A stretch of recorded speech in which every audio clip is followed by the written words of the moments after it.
I was delivering takeout for a living when my girlfriend dumped me for being broke. Shocker, right? I figured I'd go hiking to clear my head. Great plan, you been. Really top-notch decision-making. It started raining. The mountain got slippery. I fell, smacked my skull on a rock, bled everywhere, and blacked out like a cheap flashlight. Then I woke up. Cool. Except not cool. Not cool at all. I'm lying next to a pile of dead bodies. There's blood everywhere, and some terrified girl covered in blood is holding me like I'm a teddy bear. My head is exploding with pain, and suddenly memories that aren't mine start flooding in. Turns out I'm not in my body anymore.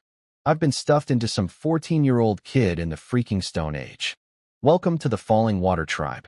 Population, 30-something. Vibe, absolute rock bottom. Everyone's so skinny you can count their ribs from across the camp. I'm apparently tall for a caveman, about 175 centimeters, but I weigh roughly as much as a pool noodle. Nobody here has taken a bath in what I'm guessing is ever, and my skin color is best described as yellow with a tan of sadness. The girl holding me? That's Luo Shi, the chief's daughter. Apparently, we grew up together. The whole tribe has 6 kids total. 6. That's not a tribe, that's a playdate. So here's what happened before I showed up in this body. The chief, big guy, bronze skin, everyone calls him Black Bull, finally caught a mountain goat. One goat. The whole tribe was losing their minds with excitement because the last time anyone ate meat was a month ago. These people have been surviving on wild berries so long that half of them can't even see in the dark anymore. No vitamin A will do that to you, folks. Black Bull and his 14 hunters are hauling the goat home, feeling like kings, when guess what? The wolf tribe had been watching. These guys are the neighborhood bullies. Over 100 people, all jacked, well-fed, wearing thick animal skins like they're shopping at prehistoric Gucci. They eat organs regularly, so they've got perfect night vision. Meanwhile, my tribe bumps into trees after sunset. The wolf tribe's guy in charge of this ambush is called Green Wolf. Real charming dude. Extremely evil, extremely nasty. The kind of guy who probably kicks puppies for fun, except puppies haven't been domesticated yet. Green Wolf set up his boys on both sides of a valley and waited. Our guys walked right into it, laughing and joking, completely clueless. Then stone spears started raining down like the world's worst hailstorm. 4 of our hunters dropped instantly, spears straight through the chest. Dead in seconds. Black Bull screamed for everyone to go back to back. Then he went absolutely berserk. He stabbed one wolf tribe guy clean through with his spear. Green Wolf came at him personally. These two went at it like an action movie, jumping, slashing, blocking, spinning. Black Bull finally caught an opening and jammed his spear right into Green Wolf's thigh. Green Wolf hit the ground screaming. Black Bull was about to finish him off, but 2 more spears came flying in. He dodged, then did this insane 360-degree spin move with his spear at waist level that scattered everybody. Our guys ran for it. Black Bull held the line alone like some kind of caveman action hero. Green Wolf limped back to his boss, Black Wolf, and told him the whole embarrassing story. Black Wolf went nuclear. Nobody hurts his people and gets away with it. So he sent Blood Wolf. Yes, they're all named Wolf. Very creative, with 20-plus warriors to wipe us out completely. Kill all the men, kidnap all the women. Standard caveman villain stuff. Blood Wolf licked the tip of his spear and laughed like a horror movie psycho. And that's where I am now.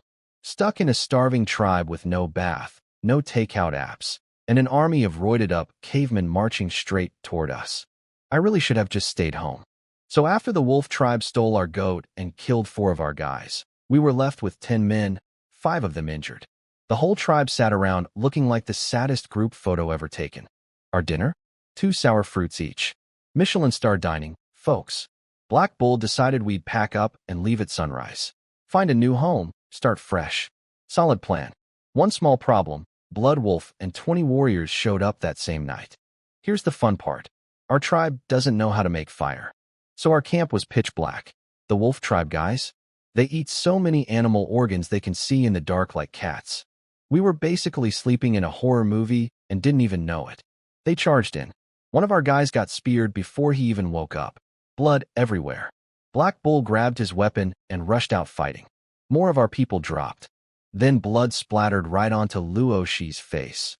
And there she was, holding my unconscious body like a rag doll while people died around us. I finally opened my eyes to this nightmare. My brain was soup. Luo, she dragged me up. Black Bull screamed for women and children to run. And suddenly we were all sprinting into the dark mountains while our guys fought a desperate retreat behind us. Black Bull took a spear to the arm. Our men pulled him away and kept running. Lucky for us, we knew these mountains better than the wolf tribe, and those big muscular idiots kept tripping in the dark. We gained some distance. Then things got even better. Real wolves showed up. Actual wolves.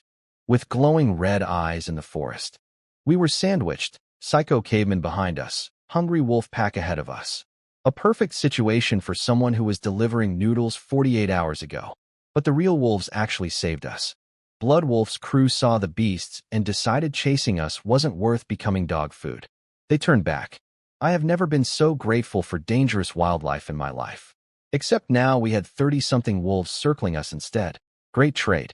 That's when my brain finally kicked in. All those survival videos I binged on my phone back in my old life? Finally useful. I spotted a cave nearby, found some sanchi herb growing in the grass, recognized it by moonlight. Thank you, rural childhood. Chewed it up and slapped it on Black Bull's bleeding arm before he passed out on us. Everyone stared at me like I'd just performed magic. The tribe's old medicine woman looked at me funny, like she was connecting dots she didn't expect. I told everyone to form a circle, women, kids, and elderly in the middle, fighters on the outside. And we shuffled toward that cave like the world's most terrified conga line. Got everyone inside. Men guarded the entrance. Black Bull stood at the front with one good arm and a spear.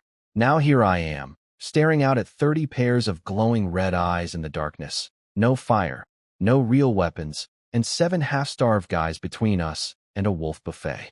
I really miss delivering takeout. Okay, so picture this. I'm standing in a dark cave, wolves outside with their creepy glowing eyes. My new tribe is starving. Our chief has a bleeding arm, and my biggest qualification in life is that I used to deliver fried rice on a scooter. And now everyone is looking at me like I'm supposed to fix this. My brain did what it always does when I'm panicking. It started playing random YouTube videos from memory. Survival videos. Camping videos. That one guy who builds swimming pools in the jungle with his bare hands. And somewhere between, top 10 ways to survive in the wild, and bushcraft for beginners, I remembered something important. You can make fire by rubbing sticks together. Simple, right? Wrong. So incredibly wrong. I told Black Bull I was going to make fire. The man looked at me like I just told him I was going to fly to the moon.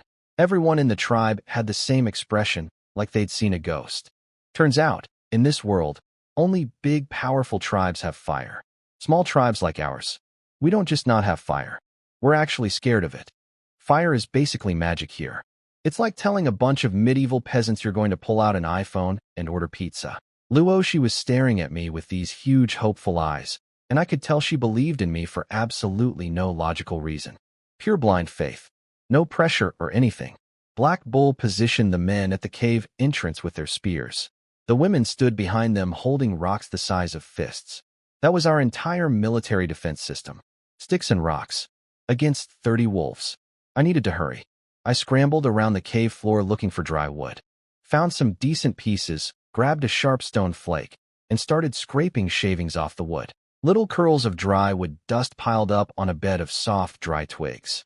Then I found a stick about the size of my finger, placed it against the wood shavings, and started spinning it between my palms as fast as I could.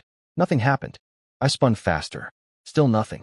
My palms were burning, sweat was dripping down my forehead, and outside I could hear the wolves getting closer. The tribe was watching me with increasing panic. Their faces basically said, "This kid has lost his mind, and we're all going to die." I kept going. My hands were on fire. Ironically, the only fire anywhere in this situation, and I was spinning that stick so hard I thought my arms would fall off.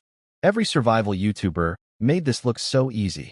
They just casually rubbed 2 sticks together while narrating in a calm voice, and boom, campfire. Nobody mentioned the 20 minutes of arm-destroying torture that comes first. Those guys are liars. Then I saw it. A tiny wisp of black smoke curling up from the wood shavings. My heart almost exploded. I spun even faster, and little orange sparks appeared in the pile. Tiny. Fragile. The most precious sparks in the history of sparks. I very carefully scooped more wood shavings onto the sparks, leaned down, and started blowing on them gently. This was the part where I could ruin everything. Blow too hard, sparks go out. Blow too soft, nothing happens. I found a rhythm, gentle, steady, like I was trying to keep a soap bubble alive. The sparks grew. They connected. They started glowing brighter. I threw on some dry grass, and suddenly, whoosh. Fire. Actual, real, beautiful, gorgeous fire. The cave lit up like someone flipped a switch. Shadows danced on the walls. Warmth spread through the air, and every single person in the tribe completely lost their minds. The medicine woman, the Wu, started chanting something in a language I couldn't understand, her eyes wide and wet with tears. The rest of the tribe literally dropped to their knees and started worshipping the fire. Worshipping it, like I had just summoned a god. Black Bull stared at the flames with his mouth hanging open. Luoshi looked at me like I had hung the stars. Meanwhile, outside, 30 wolves took one look at the firelight and collectively decided they had somewhere else to be. They scattered so fast you'd think the fire had personally insulted their mothers. Just like that, our biggest threat vanished into the darkness.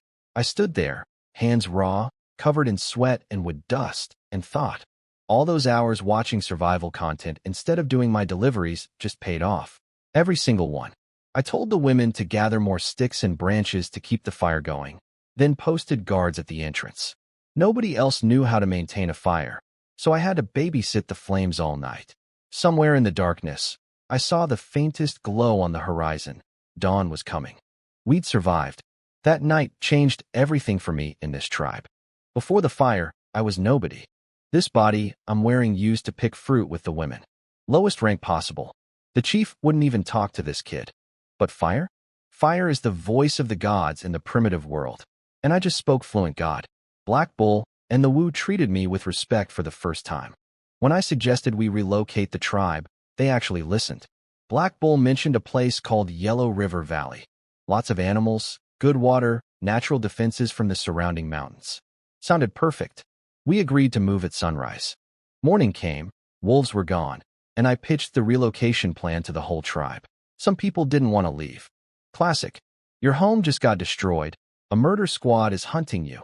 You nearly got eaten by wolves. And somehow some people are like, I don't know, I kind of like it here. Fortunately, Black Bull and the Wu backed me up, and everyone reluctantly agreed.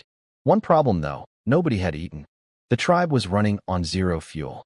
Old people could barely stand. Kids were dragging their feet.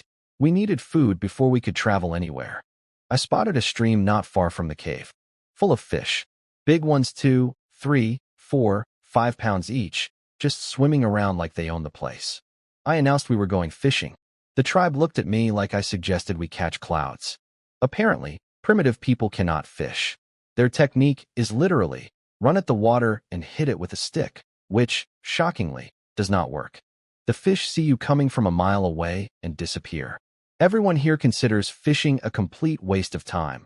Worse than picking sour berries, and that's saying something.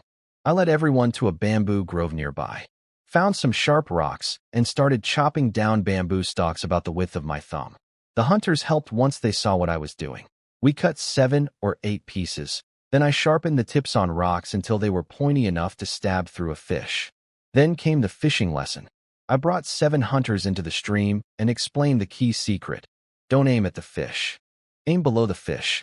Water bends light. It's called refraction, so the fish isn't actually where your eyes tell you it is. You have to stab lower than where you see it. These grown men who fight wolves and wrestle mountain goats stared at me like I was teaching advanced calculus. But they stood in the water, stayed still, and waited. 1 hour passed. Nothing. Everyone's patience was wearing thinner than our tribe's food supply. The hunters started grumbling. I could feel the doubt radiating off them like heat from a campfire. Then I jabbed my bamboo spear down and pulled up a fish. 3 or 4 pounds of beautiful, wiggling, silvery fish. I held it up, and the hunter's eyes went wide. Suddenly, everyone believed in fishing. After that, the fish started coming in fast, one after another. Within a short time, we had over a dozen good-sized fish. More than enough to feed 20-something starving cave people. Now here's where my modern soul suffered a critical hit. These people can't cook. They've never had fire before today, and nobody thought to connect new fire with cook the fish. They just gutted the fish, scraped off the scales with rocks, and started chomping into raw fish flesh like it was a candy bar. Blood dripping from their mouths. scales flying. It looked like a zombie movie directed by a seafood restaurant. I managed a few bites. Raw fish. No soy sauce. No wasabi. Not even a lemon. Just cold, slimy, bloody fish meat straight from the river. My stomach was screaming at me in 5 different languages. But hey, calories are calories, and we had a long walk ahead. The priority now was getting to Yellow River Valley before the wolf tribe figured out we survived and came back for round 3. I chewed my horrible raw fish breakfast, looked at my ragged tribe of wounded warriors and starving families, and thought, somewhere out there is a warm apartment with running water and a microwave, and I traded it for this. Let's go find our new home. I forced down a few more bites of that raw fish and nearly threw up my entire soul. My stomach was staging a full revolt. But hey, food is food, and my body finally got a little energy back. Everyone else finished eating too, and we packed some extra fish for the road. Time to move to Yellow River Valley before the wolf tribe came back to finish the job. But here's the thing that was bugging me. Our weapons were absolutely pathetic. Wooden sticks. 20 rocks. That's it. That's the whole arsenal. We were about to walk through wilderness full of wolves, leopards, and something my new memories told me was a saber-toothed tiger. A saber-toothed tiger. I didn't even know those were real. I thought they were just in museums and Ice Age cartoons. And we were going to walk past them carrying glorified toothpicks. I needed better weapons. Fast. My first thought was bows and arrows, because obviously. But I had no way to make a bowstring. No animal tendons prepared, no plant fibers strong enough. So bows were out. I sat there racking my brain, mentally scrolling through every history documentary and survival video I ever watched, and then it hit me like a lightning bolt. The Atlatl, the spear thrower, the weapon that literally changed human history. For those of you who don't binge ancient weapon documentaries at 2 in the morning, an Atlatl is basically a stick with a hook on the end that you use to launch a spear. It works like an extension of your arm. A normal person can throw a spear maybe 70 or 80 meters. With an Atlatl, 200 meters. That's like going from throwing a baseball to launching a missile. And the best part? It barely takes any strength. Even the women could use it. This thing was basically the assault rifle of the Stone Age, and I was about to hand them out like party favors. I made a few prototypes, showed the hunters how to use them, and loaded everyone up with 5 or 6 wooden spears each. We were still a ragged bunch of starving cavemen, but at least now we were ragged as starving cavemen with rocket launchers. Relatively speaking, before we left, I ground up some more Sanchi herbs and patched up the wounded guys. Primitive people heal fast, honestly. If the wound doesn't get infected, these guys bounce back like nothing happened. Their immune systems are basically made of steel and stubbornness. So off we went. 20-something people trudging through prehistoric wilderness toward a place none of us had ever lived. Old people shuffling along. Kids barely keeping up. Women carrying whatever they could. The hunters spread out around the group with their shiny new spear throwers, looking about 30% more confident than yesterday, which meant they went from completely terrified to mostly terrified. And then there was Luoshi. This girl would not stop looking at me. Every time I glanced over, she'd snap her head away and pretend she was staring at a tree or something. Her cheeks would turn pink under the layer of dirt on her face. She thought I didn't notice. I noticed every single time. In this world, romance works differently. There's no dating apps, no awkward coffee dates. No, let's just be friends. If 2 people like each other, they just get together. Done. Simple. Women here want strong men who can provide food and protection because survival literally depends on it. The big muscular cavemen are the most popular, and the women they like best are the tall, thick ones who look like they can birth a baby the size of a toddler. Luoshi doesn't fit that mold at all. She's small, thin, probably malnourished her whole life. But to me, she's gorgeous. Delicate features, big expressive eyes, this cute oval face with thin eyebrows and tiny lips. She looks like one of those girls from the romantic dramas my ex-girlfriend used to make me watch. My ex, who dumped me for being poor. Funny how life works. I had to literally die and wake up in the Stone Age to find a girl who looks at me like I hung the moon. I decided right then that I was going to protect this girl and this tribe with everything I had. The universe gave me a second chance. I wasn't going to waste it the way I wasted the first one. About halfway through the journey, we ran into a wild boar. Now, before the Atlatl, a wild boar would have been a serious problem. Those things are mean, they're fast, and they weigh 200 or 300 pounds of pure angry bacon. But with our new weapons, the hunters launched spears from a safe distance and took it down like professionals. It was the smoothest hunt this tribe had ever experienced, and everyone knew it. We cooked that boar over a fire I made, and the entire tribe ate until they were actually full. Full. Some of these people hadn't been full in months, maybe years. The look on their faces as they chewed hot, roasted pork. I wish I could have taken a photo. Pure, uncomplicated joy. Kids with greasy hands and big smiles. Old people with tears in their eyes. Black Bull eating enough meat for 3 people with 1 working arm. I finally ate a decent meal too. After days of raw fish and sour berries, hot roasted boar meat tasted like the greatest thing I'd ever put in my mouth. No seasoning, no sauce, just fire and meat, and the overwhelming relief of not gagging while I ate. 2 days of walking later, we made it. Yellow River Valley. It was beautiful and absolutely terrifying at the same time. Green everywhere. A huge lake sparkling in the sunlight. Animals all over the place. Deer, rabbits, things I could hunt.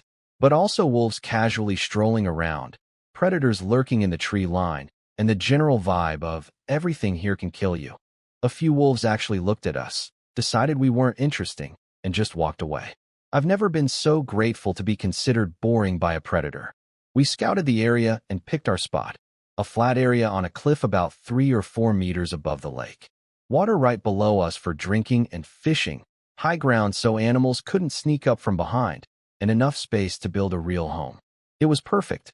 Well, primitive caveman perfect, which is slightly different from modern apartment perfect, but I'd take it. I went into full construction mode immediately. The priority was fencing. 3 walls of wooden barriers around our camp before nightfall, because I already knew what happened when you slept without protection in this world. Wolves happened. Murder tribes happened. Very bad things happened. I sent groups to collect logs. There were tons of them scattered along the lakeshore, washed up by past floods. Meanwhile, I took a few guys and started digging holes where the fence posts would go.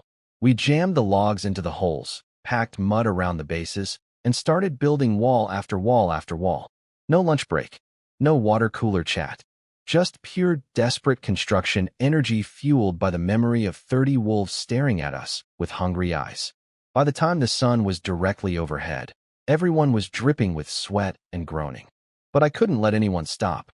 If those walls weren't done by dark, we were sleeping in an open buffet for every predator in the valley.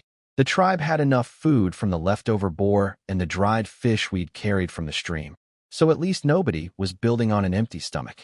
Late afternoon, the 3 walls were finally done. I left an opening in the front wall as a gate. During the day, people could walk in and out freely, and at night we'd block it with heavy logs tied together. Simple but effective. Our little camp looked like the world's saddest fort, but it was our sad fort, and nothing was getting through those walls without making a lot of noise first. That evening, I built a big fire in the center of camp and did something I'd been wanting to do since I arrived in this nightmare world. I took the leftover meat, jabbed it onto sticks, and propped the sticks up next to the fire to roast. The tribe watched me like I was performing some kind of dark ritual. They'd only ever eaten raw meat. The concept of cooking was as foreign to them as calculus. When the meat started sizzling and that gorgeous smell of roasting pork drifted through camp, every single person started drooling. But nobody moved. They all just stood there, swallowing their saliva, afraid to touch the mysterious heat meat. I handed a piece to Black Bull and one to the Woo. They looked at each other like 2 people daring each other to jump into a pool. Black Bull bit in first. His eyes went wide. His jaw stopped for a second. Then he started chewing faster and faster, and I swear I saw a single tear roll down that tough warrior's cheek. The Woo took a bite and made a sound I can only describe as spiritual awakening. Luo, she grabbed a piece next and started nibbling on it with those tiny little bites, and I completely forgot how to think for about 10 seconds. Once the chief and the Woo were eating, everyone else dove in. Within minutes, 20 cavemen were sitting around a fire, faces shiny with grease, mouths full of hot roasted meat, making happy grunting noises. Compared to the raw fish horror show from yesterday, this was a Michelin star restaurant.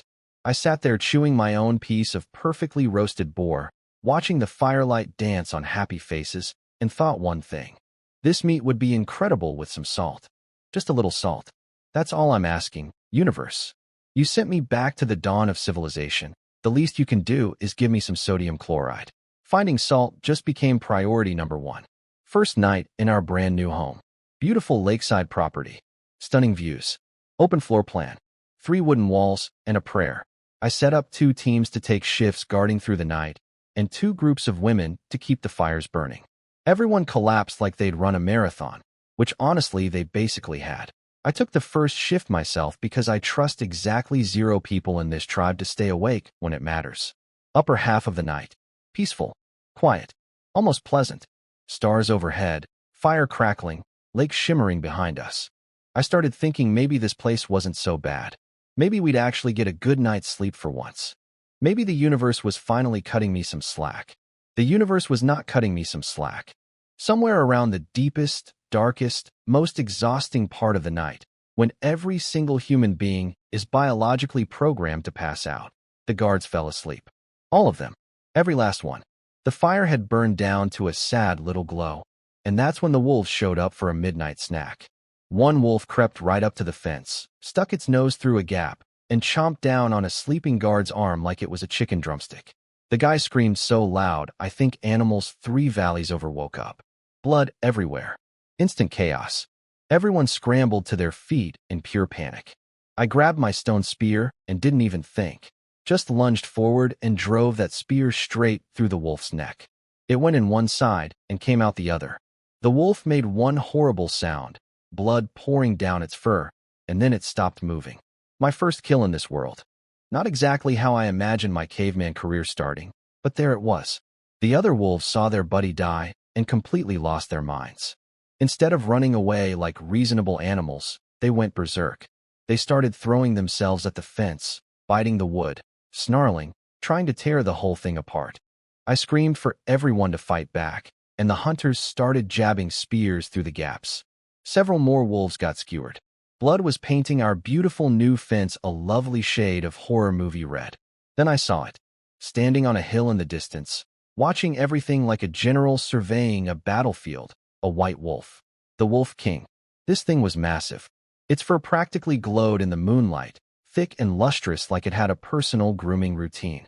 Its eyes were cold, calculating, intelligent. This wasn't just some hungry dog. This was a leader, and it was very, very angry about losing soldiers.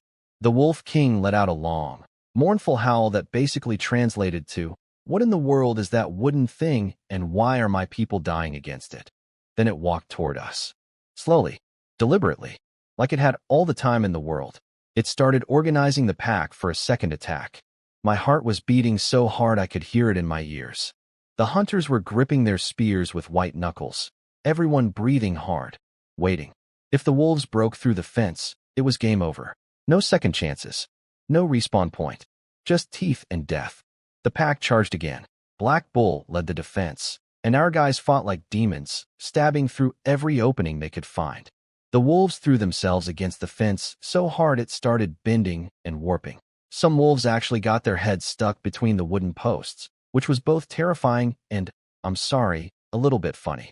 Our hunters took full advantage and went to town on any wolf stupid enough to get its neck wedged in our fence. Several more dropped. That's when the Wolf King made its move. While everyone was focused on the front, this brilliant furry psychopath circled around to the side, took a running leap, and landed on top of the fence. It stood there for half a second, looking down at all of us like we were a buffet menu, and then it launched itself directly at me. I felt the air move before I saw it. A blast of cold killer intent hit my back, and those massive jaws came swooping toward my shoulder. I was dead. I was absolutely dead. This was it. Goodbye, cruel, primitive world. Thanks for the raw fish and the wolf attacks. It's been terrible. Except I wasn't dead, because a hunter named Black Panther, yes, that's his actual name, and yes, it's awesome, moved faster than any human being I've ever seen. He thrust his spear at the Wolf King's chest before those teeth reached my shoulder. The Wolf King twisted midair and bit down on the spear shaft instead of my flesh. That gave me just enough time to spin around, grab my own spear, and drive it into the Wolf King's side with every ounce of strength this skinny 14-year-old body had. It went in deep. The Wolf King howled, not a commanding howl this time, but a hurt one, a surprised one. It hadn't expected the scrawny human kid to fight back. I shoved harder and literally launched the thing off the fence and onto the ground outside. The Wolf King picked itself up, licked its wound, looked at me with those intelligent eyes, and made a calculation. The math wasn't mathing. Too many dead wolves, a hole in its own side, and a fence full of angry, spear-wielding cavemen.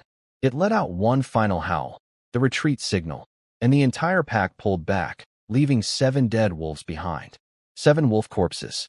0 dead tribe members. 1 guy with a chewed-up arm. But honestly, that's practically a victory parade by our standards. I stormed over to the guards who'd fallen asleep and let them have it. You fell asleep? Do you understand what almost just happened?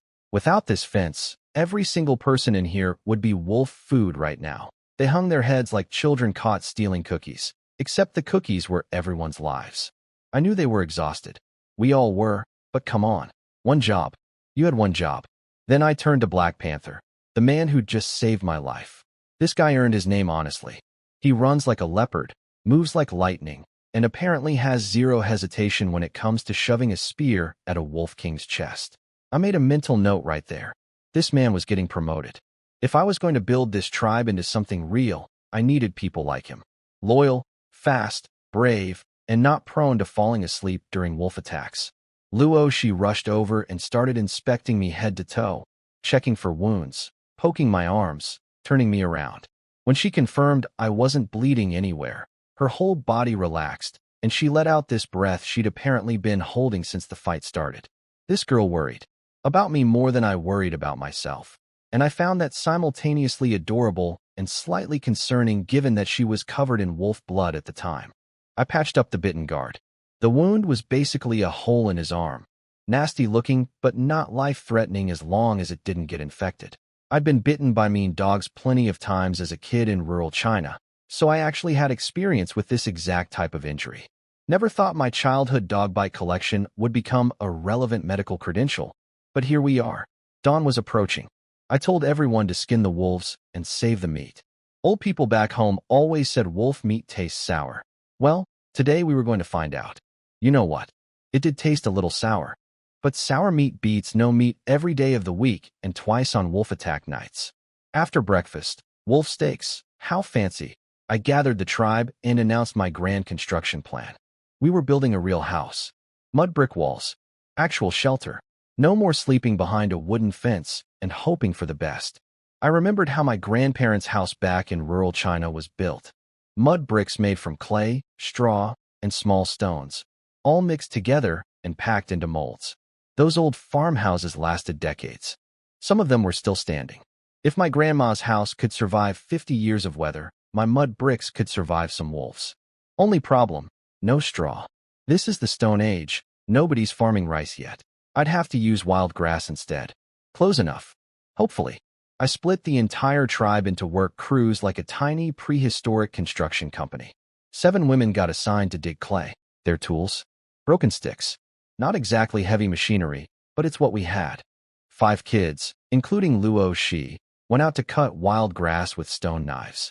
The remaining women stomped mud in shallow puddles to mix it properly. Basically a prehistoric cement mixer powered by bare feet. The men got split 3 ways. One group making mud bricks with me, one group digging hunting traps outside camp, and the injured guys sitting down making new stone-tipped spears. The 4 elderly tribe members got wolf skin duty. They'd turn those 7 wolf pelts into leather armor for the hunters. Nothing fancy, just enough to stop a wooden spear or a set of teeth from going straight through. Even a few layers of animal hide could mean the difference between a flesh wound and a funeral. I taught 2 men how to make the bricks. Built a wooden mold from scrap would wash downstream. 20 centimeters tall, 30 long, 20 wide. Pack the mudgrass stone mixture in tight, smooth the top with a grass rope, pop out the brick, and let it dry in the sun. After a few attempts they got the hang of it, and soon bricks were lining up in neat rows like the world's ugliest assembly line. Then I took Black Panther and a few hunters to set up traps near the water. We found a natural path where animals came to drink. You could see the tracks in the mud, dozens of them, like a prehistoric highway. We dug a deep pit right in the middle of it, planted sharpened bamboo stakes at the bottom pointing up, and covered the whole thing with thin branches and leaves. Black Panther stared at the finished trap with his mouth open. "What does this do?" he asked. I grinned. "Anything that walks over this hole falls in and gets stabbed by the bamboo. We don't even have to chase it. The food delivers itself." The hunters looked at each other, then looked at the trap, then started imagining animals falling in and getting skewered. Every single one of them burst out laughing. These guys had spent their entire lives chasing animals on foot with pointy sticks, risking their lives for every meal. The idea that dinner could just fall into a hole and die was the funniest, most wonderful thing they'd ever heard. I stood there watching my little tribe work. Women stomping mud, kids cutting grass, men stacking bricks, hunters building traps, old people sewing wolf leather, and felt something I hadn't felt since I woke up in this world. Hope. We weren't just surviving anymore. We were building something. Things were moving fast in our little camp of misfits. The mud bricks were stacking up, over 300 already. The wolf skin armor was done, and for the first time since I woke up in this prehistoric nightmare, I felt like we weren't one bad night away from extinction. I handed out the wolf leather vest to the people who mattered most in a fight: Black Bull, Black Panther, and 4 other hunters. Some people might call that unfair. I call it keeping the guys with spears alive so the rest of us don't get eaten. It's basic math. But I had a new problem. My mouth was on fire. Not the cool action hero kind of fire. I've eaten nothing but roasted meat for days and my lips are cracked and my gums are screaming kind of fire. No vegetables, no soup, no variety whatsoever. Just charred animal flesh, 3 meals a day. I used to complain about eating instant noodles too often back in my delivery driver days. What I wouldn't give for a cup of instant noodles right now. Just one. With the little seasoning packet and everything. I'd trade an entire wild boar for it. That's when it hit me. I needed to make pottery. A cooking pot would change everything.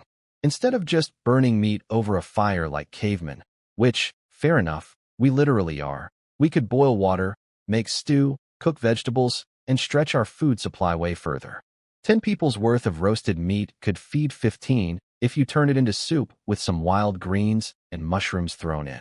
In a world where winter could starve your entire tribe to death, that kind of efficiency was the difference between living and becoming a sad pile of bones. The trick was finding the right clay. Regular mud wouldn't work. It'd crack and explode the second you put it near heat. I needed proper sticky clay, the kind that termites love building their homes in. Wherever you find termite mounds, good clay is nearby. That's a fun fact I picked up somewhere between YouTube rabbit holes and actually paying attention in school for once. I wove 2 big baskets out of vine, grabbed Black Panther, and we headed out to the water source. Sure enough, termite territory. We loaded up both baskets with heavy gray clay and started hauling it back. On the way, I figured we should check the hunting trap we'd set up the day before. From a distance, I could already see the branches covering the pit were gone. My heart started beating faster. We jogged over, looked down, and there it was, a 200-pound wild boar, impaled on the bamboo stakes at the bottom, very dead, very bloody, very delicious. Black Panther's face was priceless. This man had spent his entire life sprinting after animals through bushes and forests, nearly dying every single hunt. And here was a massive pig that had simply walked into a hole and killed itself. The concept broke his brain for a solid 30 seconds. He just stood there, mouth open, staring at dead pork like it was a magic trick. We reset the trap, tied the boar's legs together, slung it on a pole between us, and hauled it back to camp. When the tribe saw us coming with that enormous black pig swinging between our shoulders, people started jumping up and down like kids on Christmas morning. Actual jumping, clapping, some weird happy grunting noises. These people hadn't experienced consistent food in their entire lives, and suddenly meat was just showing up on a regular schedule. It was like I'd invented DoorDash for cavemen. I handed the pig off to the women for processing and got to work on pottery. Dumped the clay into a pit and started stomping on it with my bare feet to work out the air bubbles. The whole tribe gathered around watching me stomp mud like I was doing some kind of interpretive dance. The Wu came over, totally confused, asking why I was playing in dirt when there was perfectly good dirt right here in camp. I explained that this wasn't regular dirt. It was special clay that could be shaped into containers and hardened by fire. Black Bull limped over too. This mud can really become a cooking vessel. He poked it with his good hand, skeptical. I spent the next few hours shaping the clay into everything I needed. 1 big cooking pot, 20 bowls, 2 storage jars.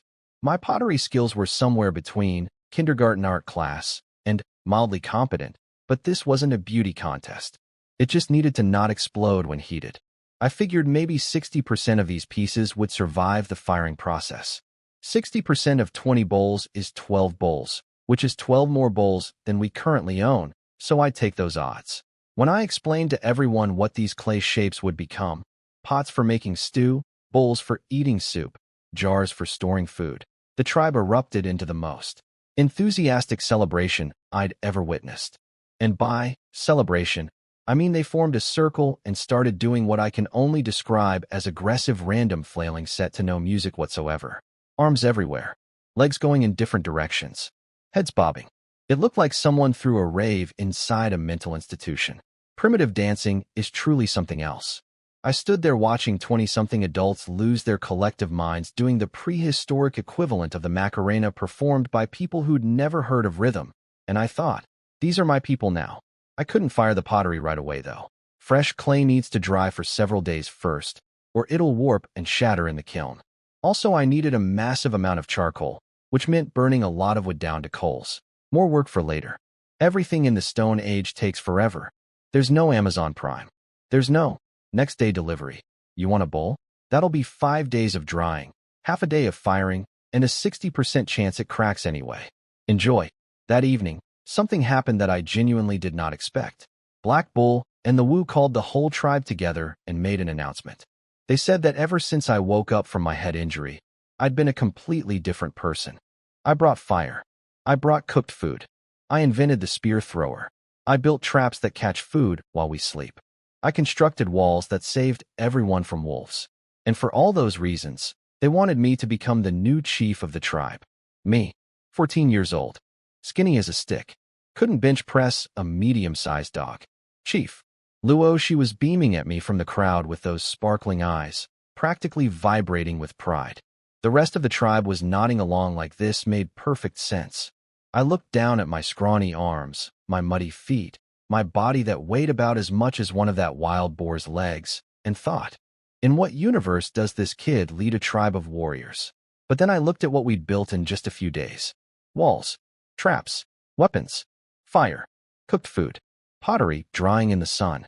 A tribe that went from running for their lives to eating roasted boar behind wooden fortifications. I did that. This ridiculous, underfed, time-displaced delivery boy did that. I tried to refuse at first. I really did. But everyone insisted, and honestly, who else was going to do it? Black Bull had one working arm. The Wu was 40 years old, which is basically 90 in caveman years. Black Panther was brave, but couldn't invent his way out of a paper bag. So I said yes. My first act as chief was rebranding. Falling Water Tribe sounded like a group of people who tripped into a river. Terrible name. Loser energy.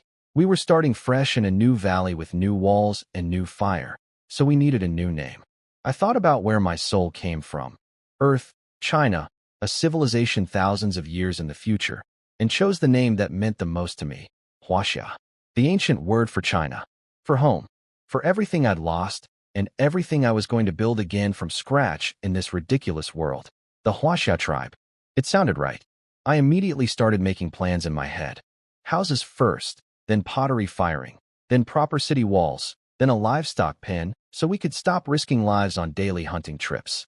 And if I could find wheat, sweet potatoes, rice, or potatoes growing somewhere in this valley, we'd never have to worry about starving again. Agriculture would change everything. My brain was racing so fast with ideas that I accidentally started grinning and giggling to myself like a lunatic.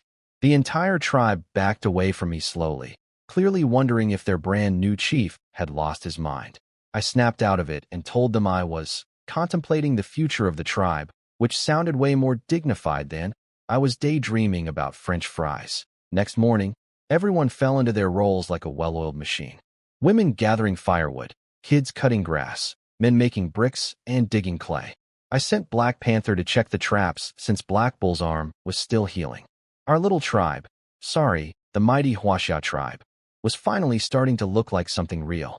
Now I just needed salt, ceramics that didn't explode, and maybe, just maybe, a bath. Is that too much to ask from the Stone Age? I woke up that morning with a to-do list longer than a prehistoric river. Build kills.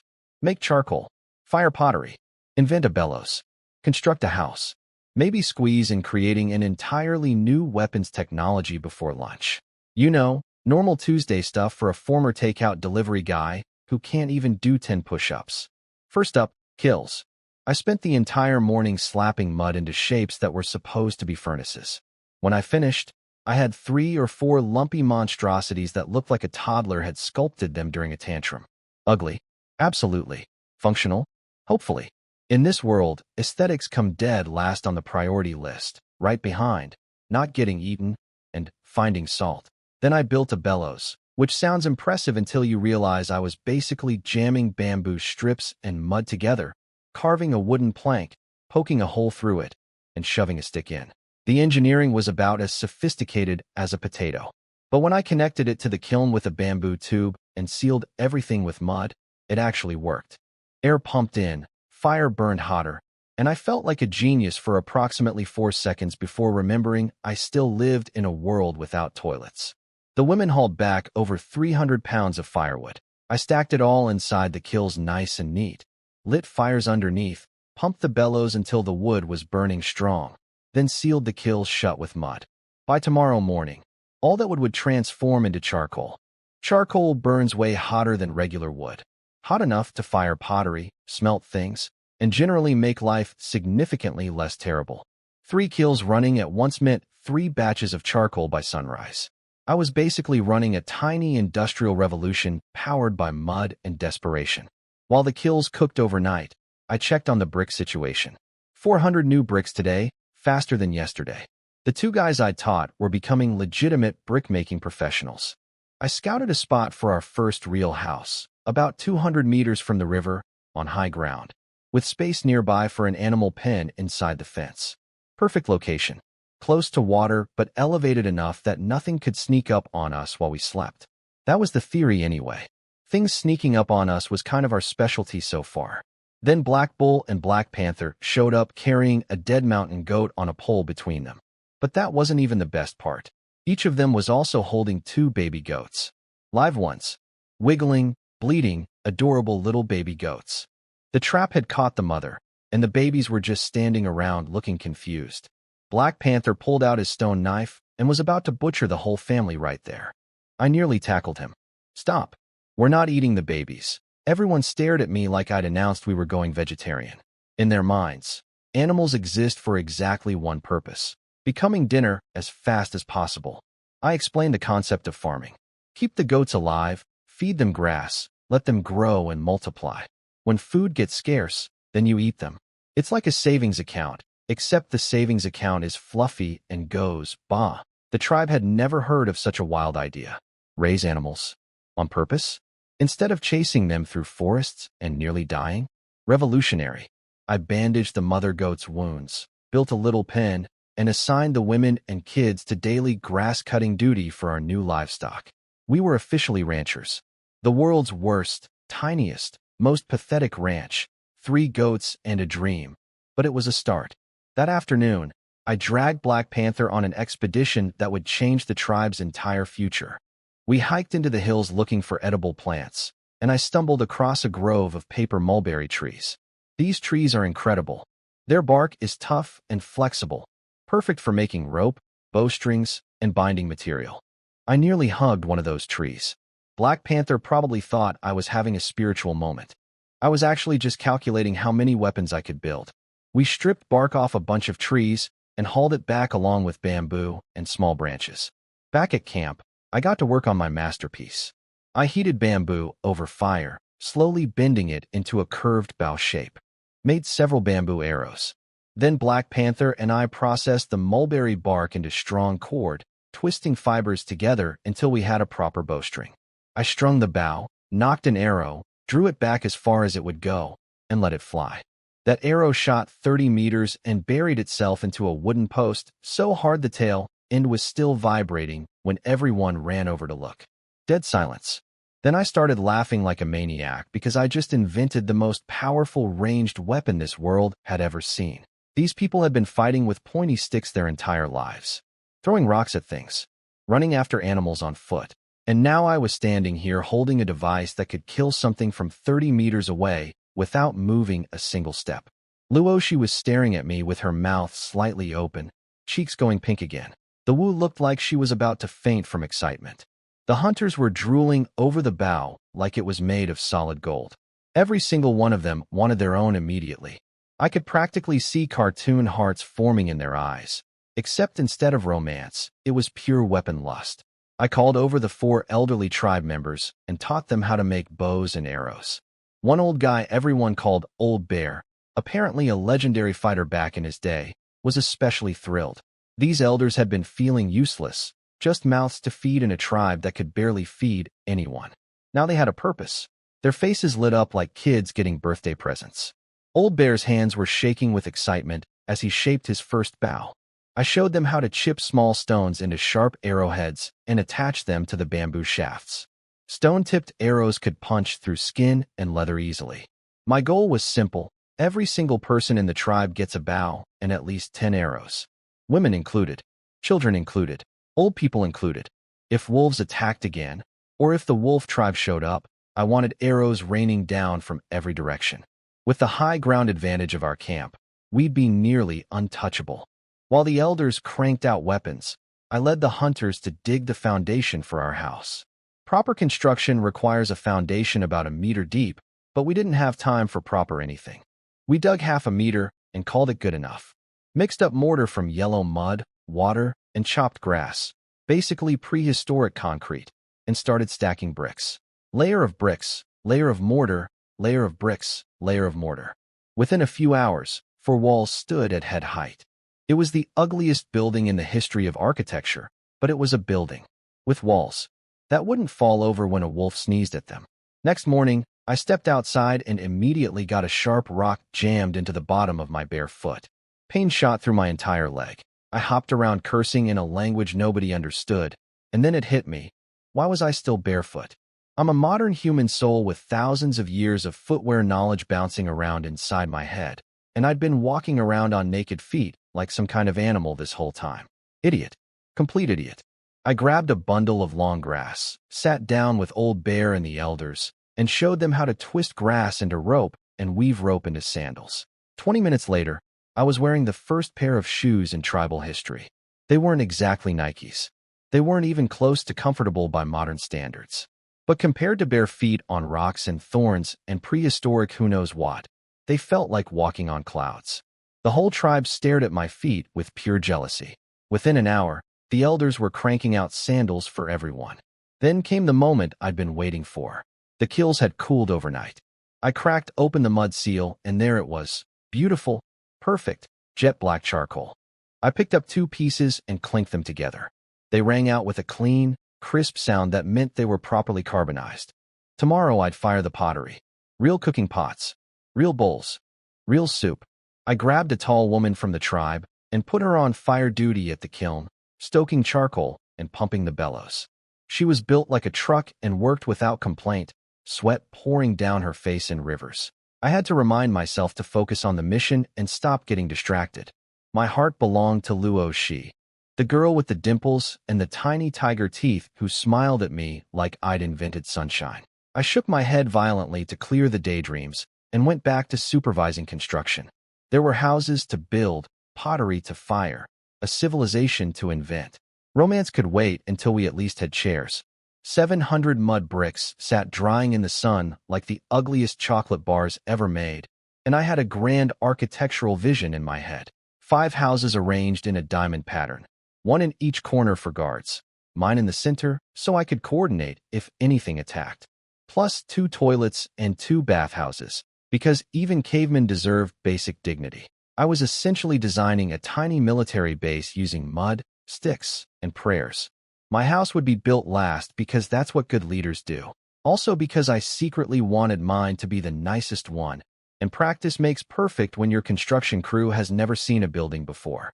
We tackled the first corner house immediately.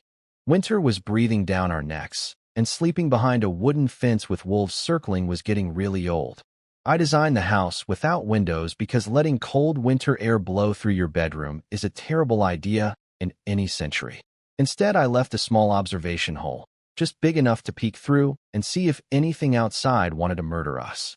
Practical luxury. The real engineering challenge was the heating system. I built a fire pit inside the house with a mud chimney pipe running up through the roof. Without that chimney, anyone who lit a fire indoors would basically hotbox themselves with smoke and die. Not the coziest way to spend winter. Then I constructed a massive heated bed platform, a kong, just like the ones in northern Chinese farmhouses. You light a fire underneath the platform, and the whole sleeping surface becomes warm. 10 people could sleep on this thing comfortably, toasty as baked potatoes all night long. Was it elegant? No. Was it better than sleeping on frozen dirt while wolves tried to eat you through a wooden fence? Absolutely yes. Meanwhile, something was watching us from a distance that I didn't know about. That white wolf king I'd stabbed during the fence battle. Still alive. Still angry. Still lurking on a nearby hill, staring at our camp with those intelligent, murderous eyes, waiting for the perfect moment to get revenge. Wolves hold grudges apparently. This one was basically writing my name on a hit list with its paw. But I was blissfully ignorant of my stalker, too busy being a one-man civilization factory to worry about yesterday's enemies. The walls went up fast, 1.5 meters by sunset. Tomorrow we'd finish. I walked around the camp doing my evening inspection and realized Black Bull and Black Panther still weren't back. They'd left at dawn. The sun was nearly gone. My stomach dropped. These two idiots had received bows and arrows the night before and were apparently so excited they went to bed hugging their weapons like teddy bears. When their hunting trap came up empty that morning, they decided to test the bows in the wild. And test they did. They came back carrying 5 rabbits and an antelope, all killed with arrows from a distance. First time in the history of this tribe that anyone had hunted without sprinting directly at an animal and poking it with a stick. Before I could celebrate, though, 2 dark figures appeared on the horizon walking toward camp. Every man in the tribe grabbed a bow and lined up on the wall, arrows drawn. My heart was slamming against my ribs. 6 men. That's all we had in camp. 6 men against a potential invasion. The women and children pressed against the back wall, terrified. The figures got closer and closer, and then someone squinted and yelled, "It's them, Black Bull and Black Panther, loaded with dead animals, strolling home like they'd just been to the grocery store." The entire camp exhaled so hard I'm surprised nobody fainted. I did not share the tribe's relief. I marched up to both of them with my best angry chief face, which probably looked ridiculous on a skinny 14-year-old, and told them that from now on, anyone who isn't back before dark gets kicked out of the tribe. Period. No exceptions. I wasn't being cruel. If something happened to those two while they were out playing prehistoric Hunger Games, the rest of us would be defenseless. They apologized like scolded puppies and promised never to do it again. We ate well that night. Rabbit and antelope. Not bad for a tribe that was eating sour berries a week ago. Next morning, the big moment. Pottery Day. I'd been waiting for this like a kid waiting for Christmas. If Christmas involved smashing open a mud oven and praying your handmade clay pots didn't turn into expensive gravel. I cracked open the first kiln. The big cooking pot survived. Beautiful. I knocked on it with my knuckle, and it rang out clear and sharp, properly fired, solid, no cracks. Then I checked the bowls. 5 had shattered into pieces, which I expected, but 30 survived. 30 bowls. I held one up to the morning light, and honestly felt more accomplished than I ever had delivering 300 orders in a single shift back in my old life. The basins all cracked though. Every single one split open like they'd given up on life. 60% success rate overall. Exactly what I predicted. Who says a delivery driver can't do math? I announced the news to the tribe like I'd just discovered electricity. Everyone cheered, though I could tell most of them still had no idea what a cooking pot actually did. They'd heard me say, "It cooks food," but couldn't picture it. These people had eaten raw meat and roasted meat their entire lives. The concept of boiling water, putting food in it, and waiting was as alien to them as smartphones. I pulled aside a few women and gave them a cooking lesson. Fill the pot with water, add meat, cover with a lid, put it over fire, wait 2 hours. The simplest recipe in human history. Soup. Just soup. No seasoning, no spices, no salt. Just meat and hot water. And yet this was going to be the greatest meal these people had ever tasted, because hot broth does something to the human soul that roasted meat never can. Speaking of salt, I desperately needed some. My body was running on empty without it. Long-term salt deficiency makes you weak, dizzy, and eventually kills you. Drinking animal blood could provide some sodium, and the tribe did this regularly, but my modern stomach absolutely refused to cooperate with that particular dining option. Every time someone offered me a bowl of warm blood, my gag reflex launched a full rebellion. I'd have to find a salt deposit somewhere in this valley eventually, but that was a problem for future me. The house construction continued at full speed. My two brick guys had leveled up their skills dramatically, 750 bricks yesterday, each one better than the last. Real craftsmen emerging from people who didn't know what a brick was 2 weeks ago. We pushed the walls up to nearly 3 meters tall, used every dry brick we had, and started on the roof. Roofing was a team effort. Women chopped long, straight branches while men climbed up and laid them across the top of the walls as rafters. Then the women bundled thick grass onto sticks using rope, creating grass mats that the men layered onto the roof frame one section at a time. By afternoon, the first house in Huaxiao tribe history was complete. 40 square meters of enclosed, roofed, heated living space. With a door. A real wooden door that closed and locked. I stood outside looking at this lumpy, crooked, deeply imperfect mud brick house, and I swear it was more beautiful than any skyscraper I'd ever seen from my scooter window back home. The Wu walked up and poked the wall suspiciously. "People can really live inside this?" she asked, like I'd built a trap instead of a house. I herded everyone inside for the grand tour. 20-plus people crammed into the room and stood in pitch darkness, bumping into each other, muttering nervously. I had some women bring fire and lit the indoor hearth. The room glowed warm and orange. Then I lit the fire under the Kong platform, and within minutes the entire space was heating up like a cozy cocoon. The tribe went completely silent. Not scared silence, amazed silence. Warm air wrapping around people who had never been warm indoors. No wind. No wolves howling outside. No rain dripping on their faces. Just warmth, light, safety, and solid walls that nothing could break through. I watched their faces cycle through confusion, surprise, wonder, and finally something that looked a lot like peace. Some of the women touched the walls gently, like they couldn't believe they were real. Nobody said anything for a long time. They just stood there, feeling safe for maybe the first time in their lives, inside 4 ugly mud walls and a grass roof that I'd somehow willed into existence using memories from another world. Best building review I ever got. 5 stars. 0 words. Black Bull and Black Panther came home looking like they'd robbed a prehistoric grocery store. 2 live antelope from the trap, 300 pounds of walking, breathing, future dinner, plus a dead wild boar and 2 baby piglets courtesy of the new bows. Our food situation went from constant starvation to actually kind of okay in less than a week. I tried to institute 3 meals a day like a civilized society, but the Wu shut that down immediately. "Too wasteful," she said, looking at me like I'd suggested we throw food into the river for fun. "Fine. 2 meals a day. Compromise is the foundation of leadership, even when your advisor is a 40-year-old medicine woman who thinks eating twice is already luxurious." The real magic happened that evening when we fired up the clay pots for the first time. The women filled the big cooking pot with water, threw in chunks of meat, covered it, and let it boil over the fire for an hour. When that lid came off, I watched 27 people simultaneously lose their minds. The smell of boiled meat hit the air like a bomb made of deliciousness. Nostrils flaring everywhere. Grown warriors standing there sniffing like dogs outside a butcher shop. I'm pretty sure one of the hunters started crying, but nobody talked about it. I handed out the clay bowls, 1 per person, and gave everyone a pair of chopsticks I'd whittled from sticks. Then I served myself first, because apparently in the primitive world the chief eats before everyone else. It's not a power trip, it's tradition. The hierarchy goes: chief, then warriors, then women, then children, then elders. Sounds harsh, but everyone got the same amount of food, just different timing. Nobody was getting cheated under my watch. Then the chaos began. These people had never seen chopsticks before, never held 2 thin sticks in their fingers, and tried to pick up slippery boiled meat.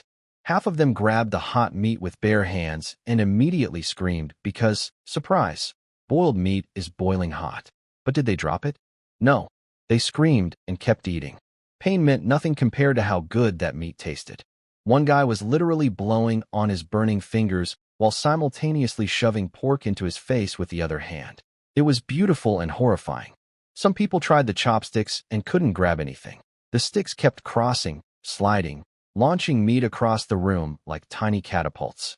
A few geniuses figured out they could stab the meat with a single chopstick and eat it like a skewer, which wasn't the point, but honestly showed more creativity than I expected.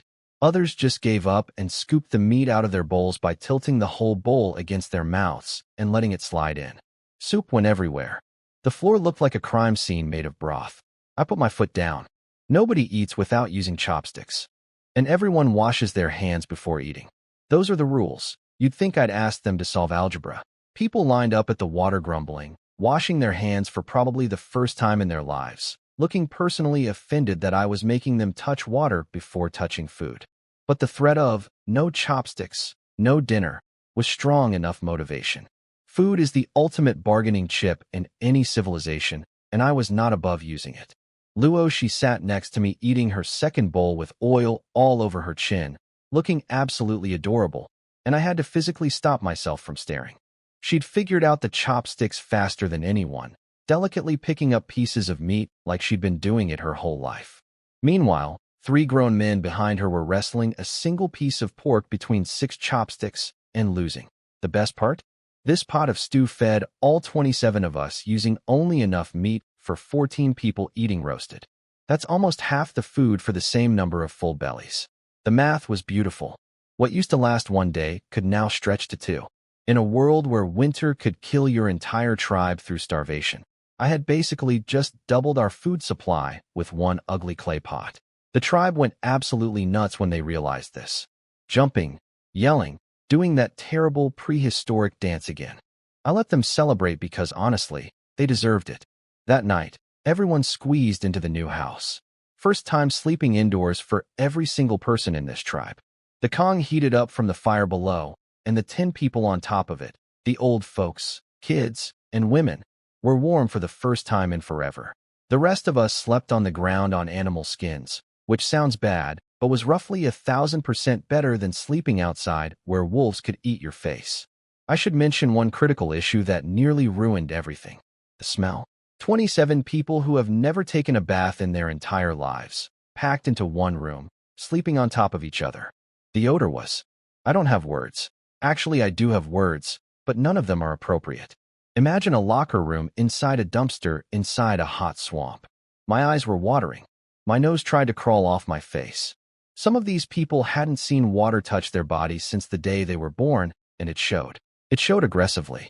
I lay there in the dark, surrounded by snoring cavemen who smelled like they'd been marinated in regret, and made a solemn vow. Tomorrow, everyone bathes. No exceptions. No arguments. I don't care if the water is cold and the soap hasn't been invented yet. We are washing. But first, I needed to solve the toilet problem. Because currently, when nature called, people just wandered off into the wilderness, squatted behind a rock somewhere, and handled their business. Which meant the area around our camp was slowly becoming a minefield of human waste. I'd already had a couple close calls while walking around at night. Stepping in that stuff while barefoot, even with my new grass sandals, would ruin not just my day, but my entire will to live. Morning came. Breakfast.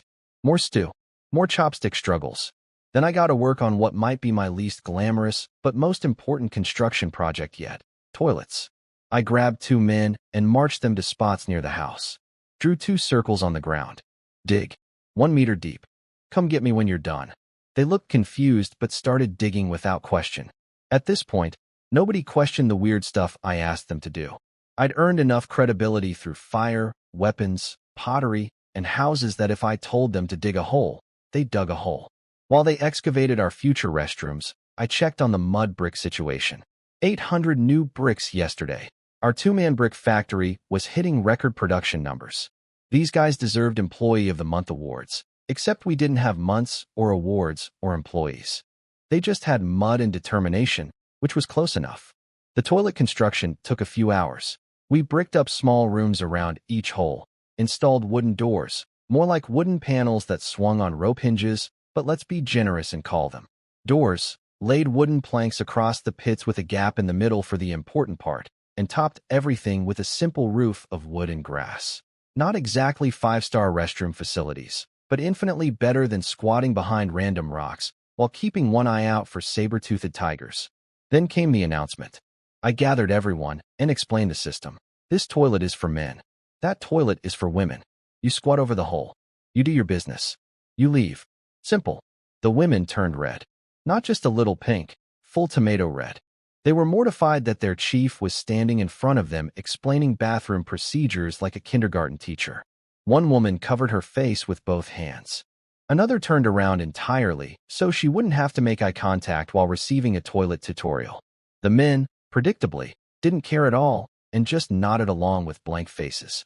To make sure nobody wandered into the wrong bathroom, I stuck a tall pole in front of the men's toilet as a marker. Then, because I knew these people needed strong motivation, I announced the penalty for using the wrong toilet. 2 full days without food. The color drained from every face in the crowd. 2 days without eating was their worst nightmare. Worse than wolves. Worse than the wolf tribe. Worse than anything I could threaten. One old woman squinted at the pole marker so hard I thought her eyes would pop out, memorizing its exact location so she'd never accidentally approach the wrong door. People started pointing at each toilet, quizzing each other, making sure nobody would be responsible for the tribe's first bathroom-related famine. While the tribe was busy memorizing toilet locations like their lives depended on it, which, in terms of their stomachs, they kind of did, I wandered over to the clay pit where the women had been digging earth for bricks. The hole was getting pretty deep, and that gave me an idea. Once all the houses were built, I'd fill this pit with water and stock it with fish. A personal fish pond, right next to home. Want fish for dinner?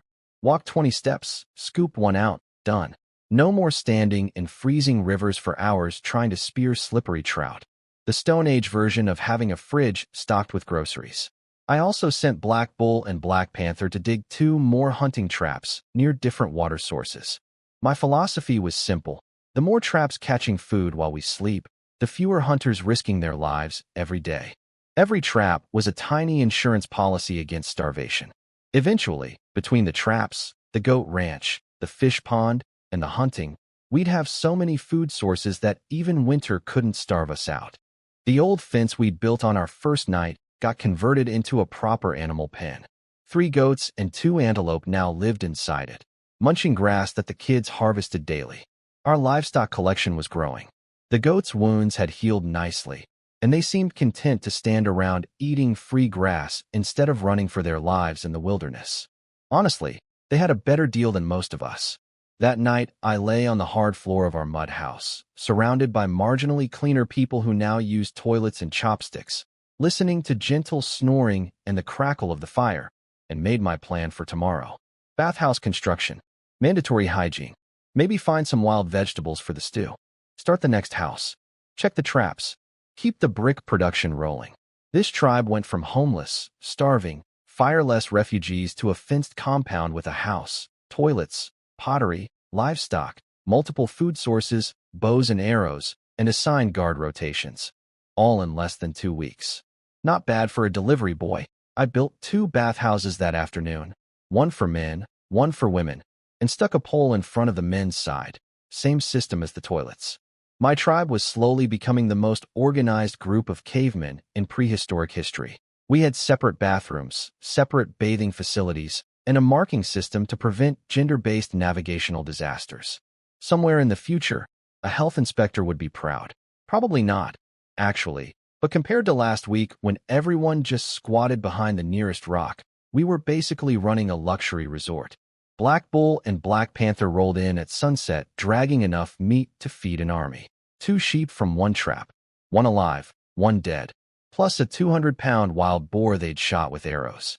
The boar took them 20 arrows to bring down, which sounds like terrible accuracy until you remember these guys learned archery approximately 48 hours ago.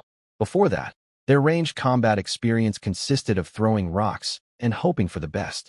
20 arrows for a boar is basically sharpshooter level by caveman standards. The stone arrowheads I'd attached the night before made all the difference. Regular bamboo arrows bounce off thick pig skin like toothpicks. Stone-tipped arrows punch right through. Those pointy little rock chips turned our toy bows into legitimate killing machines. Black Bull was grinning like a kid who just discovered candy, and Black Panther couldn't stop talking about how the boar squealed and ran and eventually just dropped because it had so many arrows sticking out of it that it looked like a porcupine's angry cousin. I asked how many traps they'd dug. 3 new ones, plus the original. That meant we had 4 traps running simultaneously across different animal paths near water sources. 4 automated food-catching holes working around the clock while we slept. Every morning, there was a decent chance that dinner had already caught itself overnight. This was my dream, a food supply system that didn't require anyone to risk getting gored by a boar or mauled by a predator. The more traps we had, the less anyone needed to be a hero. We pinned the live sheep, patched its wounds, butchered the dead animals, stored the extra meat for tomorrow, and gathered inside for dinner. The stew pot sent clouds of gorgeous aroma wafting through the house, and everyone ate until they couldn't move. The tribe had been eating consistently for days now, and the results were showing. The men were filling out, gaining muscle, standing taller. Even the women looked healthier, less hollow around the cheeks. Kids who'd been skeletal and quiet when I first arrived were now running around with actual energy, being loud and annoying the way kids are supposed to be. It was beautiful. I showed Black Bull and Black Panther the bathhouse situation, explained the toilet system, and watched their faces cycle through confusion, mild horror, and reluctant acceptance. Another day, another bizarre rule. From their teenage chief who insisted on things like hygiene and not living in filth. They probably thought I was insane, but the food kept coming and the wolves kept dying, so nobody argued. That night, I set up the guard rotation, and everyone settled in. The Kong was warm, the walls were solid, bellies were full, and for the first time in a long time, the tribe felt genuinely safe. I even let myself relax a little as I drifted off to sleep. That was my mistake. Deep in the night, while the entire tribe was dead asleep in our cozy mud house, 20 pairs of red eyes materialized out of the darkness. The White Wolf King was back, and this time it brought its entire squad. This wasn't a random wolf attack. This was revenge. This was calculated. This was personal. The Wolf King split its forces like a military commander. 3 wolves hit the animal pen first. They leaped over the fence and sank their teeth into our livestock before the animals could even scream. By the time the sheep started bleeding, wolves were already ripping them apart. Blood sprayed across the pen. The antelope we'd carefully nursed back to health got its throat torn out in seconds. Our tiny ranch, my dream of sustainable farming, was being shredded in real time. Meanwhile, the Wolf King personally led 20 wolves straight at our house. They surrounded the building and started gnawing on the mud walls like they were trying to eat through solid earth. The scratching and biting sounds were horrifying. Imagine 20 sets of fangs scraping against dried clay right next to where your head is resting on the ground. Black Bull was on guard duty. He heard something chewing outside, pressed his face against the observation window, and nearly had a heart attack. Wolves. Everywhere. The wall of red eyes reflected the dying firelight. He screamed for everyone to wake up. I went from dead sleep to combat mode in about 1 second. Before my brain even finished loading consciousness, my hands had already grabbed my bow and knocked an arrow. Every man in the room did the same, muscle memory from days of practice kicking in. The women grabbed stone spears and lined up at the door, hands trembling, faces white with fear. 20 wolves could turn this room into a slaughterhouse if they broke through. But here's the thing the Wolf King didn't know. Last time we fought, we had sticks. Pointy sticks in desperation. This time, we had bows. And the Wolf King had no idea what a bow was. I positioned 4 archers at each window, 2 shooting, 2 reloading, rotating constantly, so there was never a gap in our fire. 8 archers total, maintaining continuous pressure from 2 angles. I stationed myself at the right window and gave the order we'd been training for. The wolves charged. Fire. 4 arrows flew out of 2 windows simultaneously. The sound they made cutting through the night air, that sharp whistling hiss, was the most satisfying noise I'd ever heard. 4 wolves dropped instantly, arrows buried deep in their bodies, blood pooling beneath them. They hadn't even reached the house yet. The whole pack stumbled to a halt, completely confused. What just hit them? Where did it come from? There was nothing. No human running at them. No spear flying in a visible arc. Just invisible death whistling out of tiny holes in the wall. Before they could process what happened, the second volley was already in the air. Two more wolves went down screaming. One tried to dodge and took an arrow in the hind quarter, spinning in circles, howling. The Wolf King roared and ordered a full charge at the door. The remaining wolves threw themselves at the wooden entrance, biting, clawing, slamming their bodies against it. Inside, the women stood shoulder to shoulder with spears pointed at the shaking door, every one of them trembling so hard their weapons rattled. If that door broke, this story would end very differently. But we drilled holes in the door, peepholes, and now arrows started flying through those too. Point-blank range. Wolves were literally pressing their faces against the door when stone-tipped arrows punched through and hit them. 3 more dropped right at the threshold, bleeding out on our doorstep. The Wolf King froze. In its entire life, it had never experienced anything like this. Every battle it had ever fought followed the same rules. Charge, bite, overpower, win. That's how wolves work. That's how the whole animal kingdom works. But this building, this ugly brown box made of mud and grass, was fighting back from the inside without ever opening up. It was like trying to eat a turtle that could shoot lightning. The Wolf King stood there for several seconds, its brilliant predator brain trying to compute a situation that shouldn't exist. It couldn't. The math didn't work. Too many dead wolves, no visible enemy to fight, and arrows that killed from impossible distances. The Wolf King let out one bitter howl and called the retreat. The moment those red eyes disappeared into the darkness, I let out a breath I'd been holding so long my lungs were burning. The women dropped their spears and collapsed against the walls. One of the hunters sat down and put his head between his knees. Someone was crying quietly in the corner, and nobody judged them for it. We opened the door to 9 dead wolves and a doorstep painted in blood. The men went out and finished off the ones still twitching. 9 kills, 0 casualties on our side, not even a scratch. The bow and arrow had turned our ugly little house into an impenetrable fortress. I felt something shift inside me, not pride exactly, but certainty. We could survive here. We could defend this place. We were no longer prey. Then I went to check the animal pen, and my heart sank into my grass sandals. 3 of our 6 animals were dead, ripped apart. The 2 baby sheep and 1 antelope, torn to pieces by the wolves who'd hit the pen while we were busy defending the house. Blood and fur and horrible things scattered across the ground. My livestock program, my beautiful dream of farming instead of hunting, had been slaughtered in the night. I stood there looking at the carnage and felt actual grief. Not just strategic disappointment. Real sadness. Those animals represented the future. Every goat that multiplied was a month of food security. Every sheep was one less dangerous hunting trip. And now half of them were gone because I hadn't fortified the pen well enough. The Wolf King had outsmarted me, hit the weak point while the defenders focused on the strong point. Classic military strategy, executed by a wolf. I'd been out-generaled by an animal, and 3 of my livestock paid the price. We dragged the carcasses back, skinned them, butchered the meat, and smoked everything over fire to make jerky for storage. Can't let food go to waste, even when it used to be your pet project.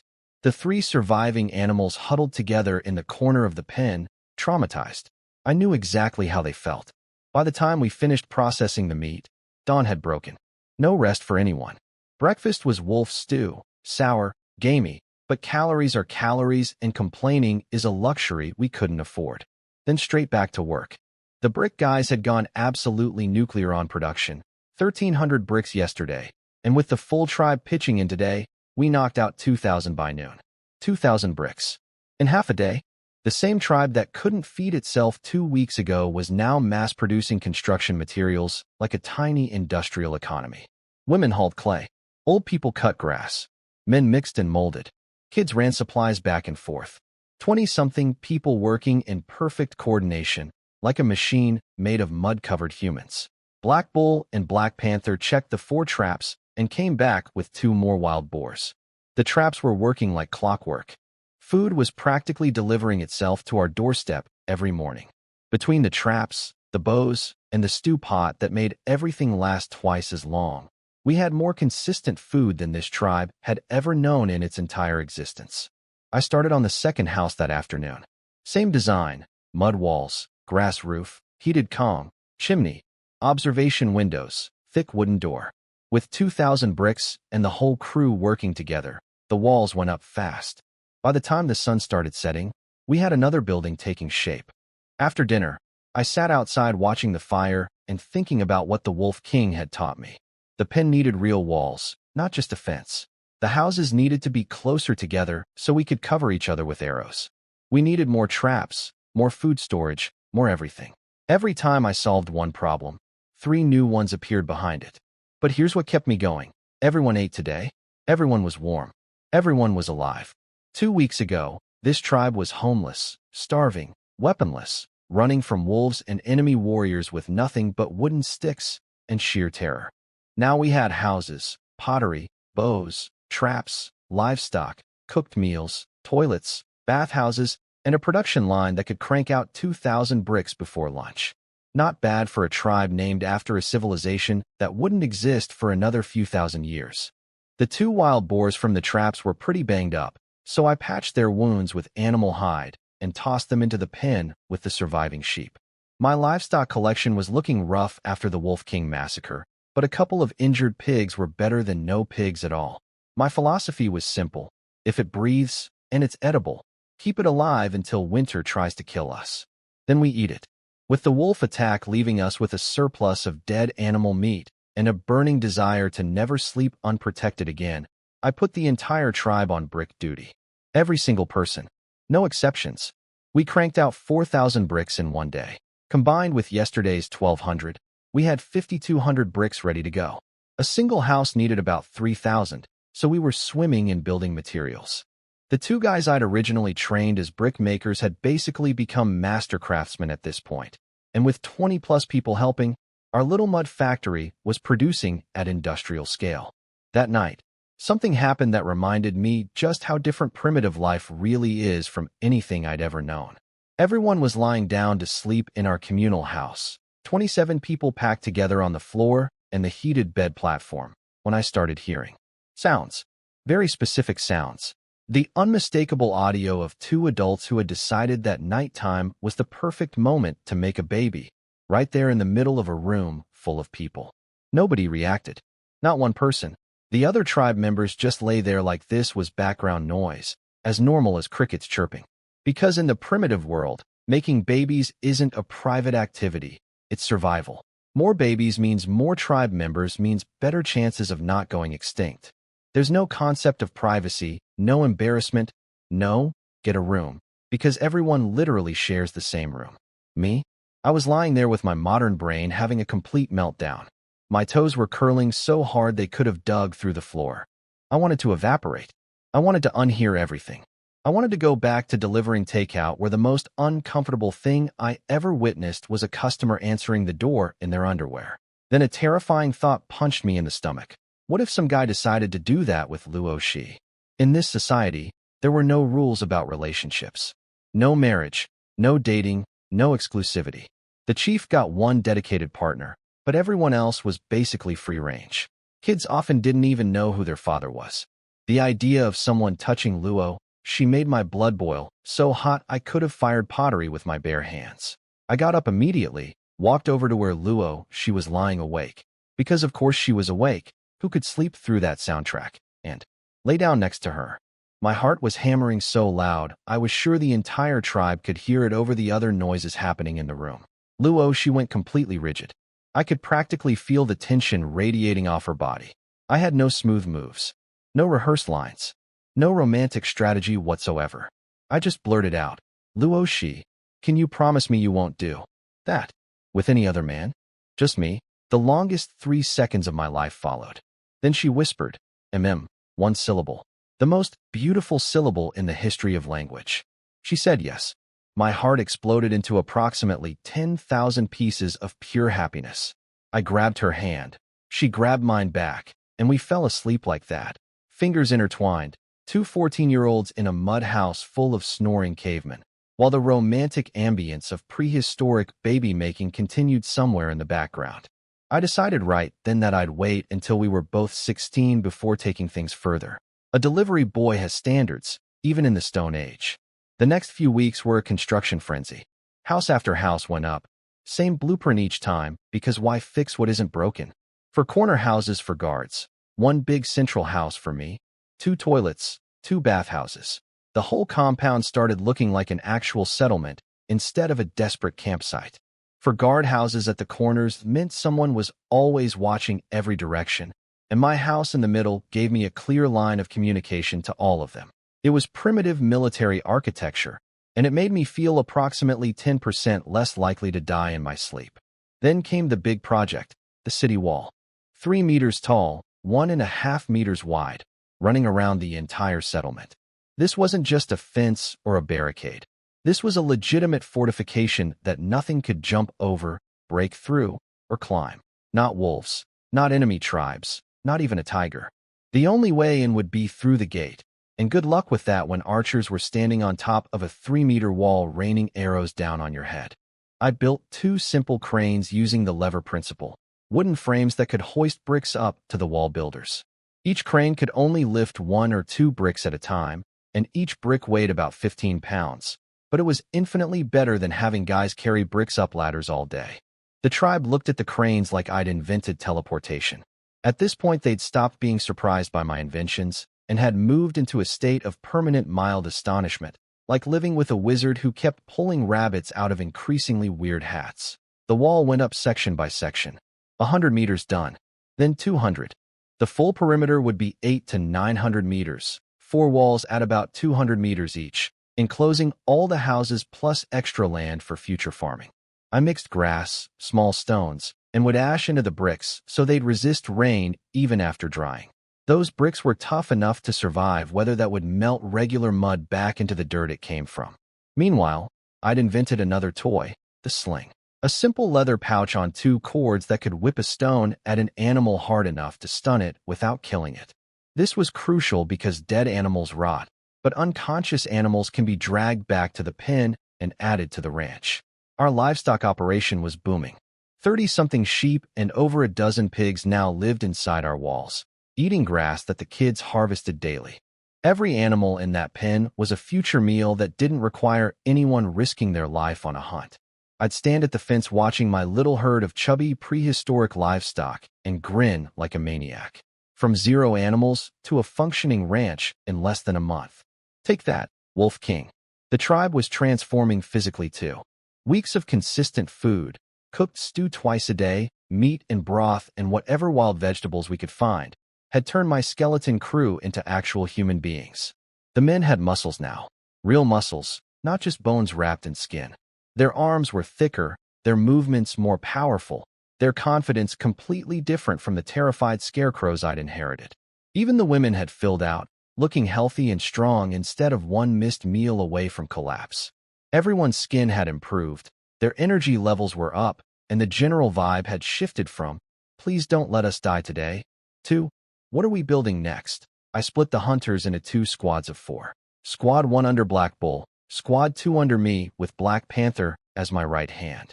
One squad hunted while the other built walls. Rotation kept everyone sharp.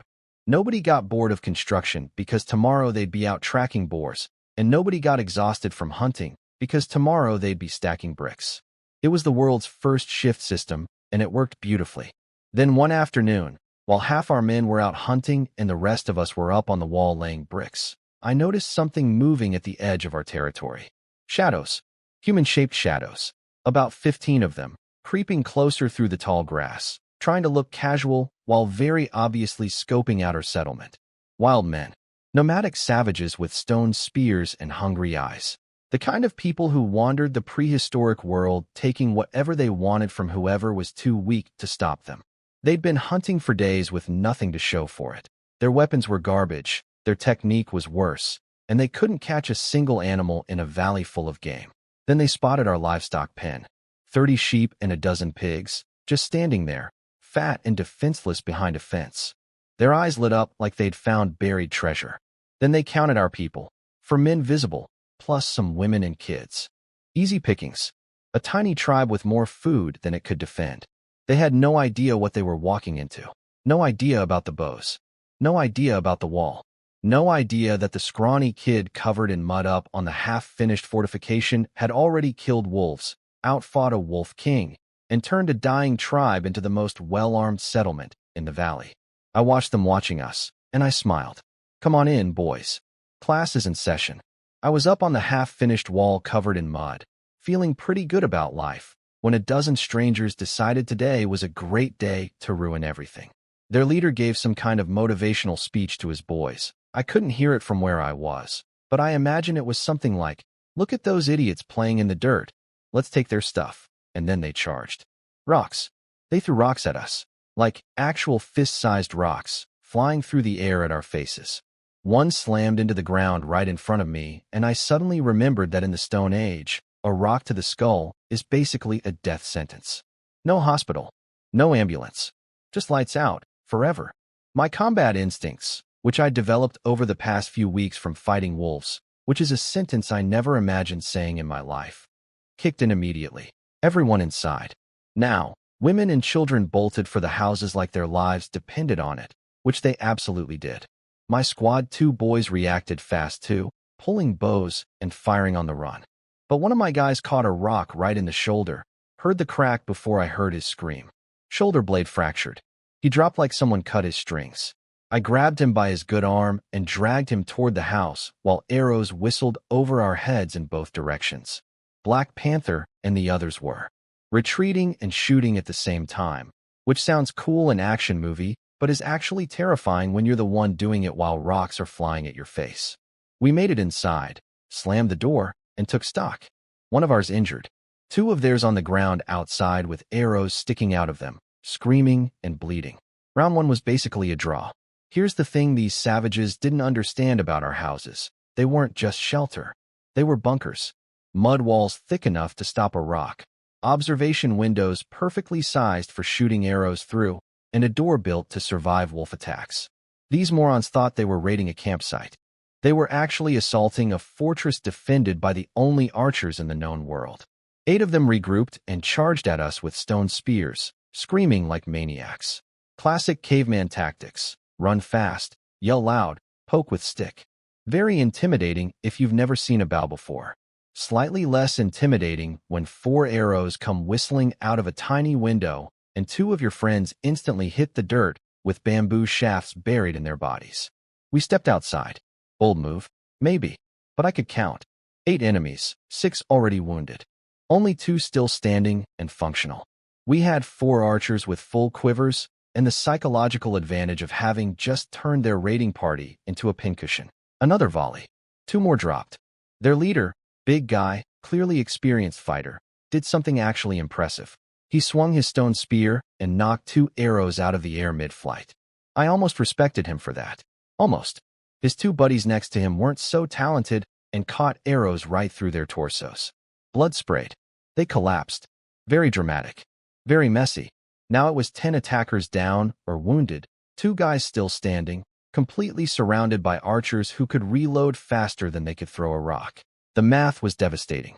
A stone can be thrown maybe 40 meters once. An arrow flies 80 meters, and I can fire 5 or 6 before you've picked up your second rock.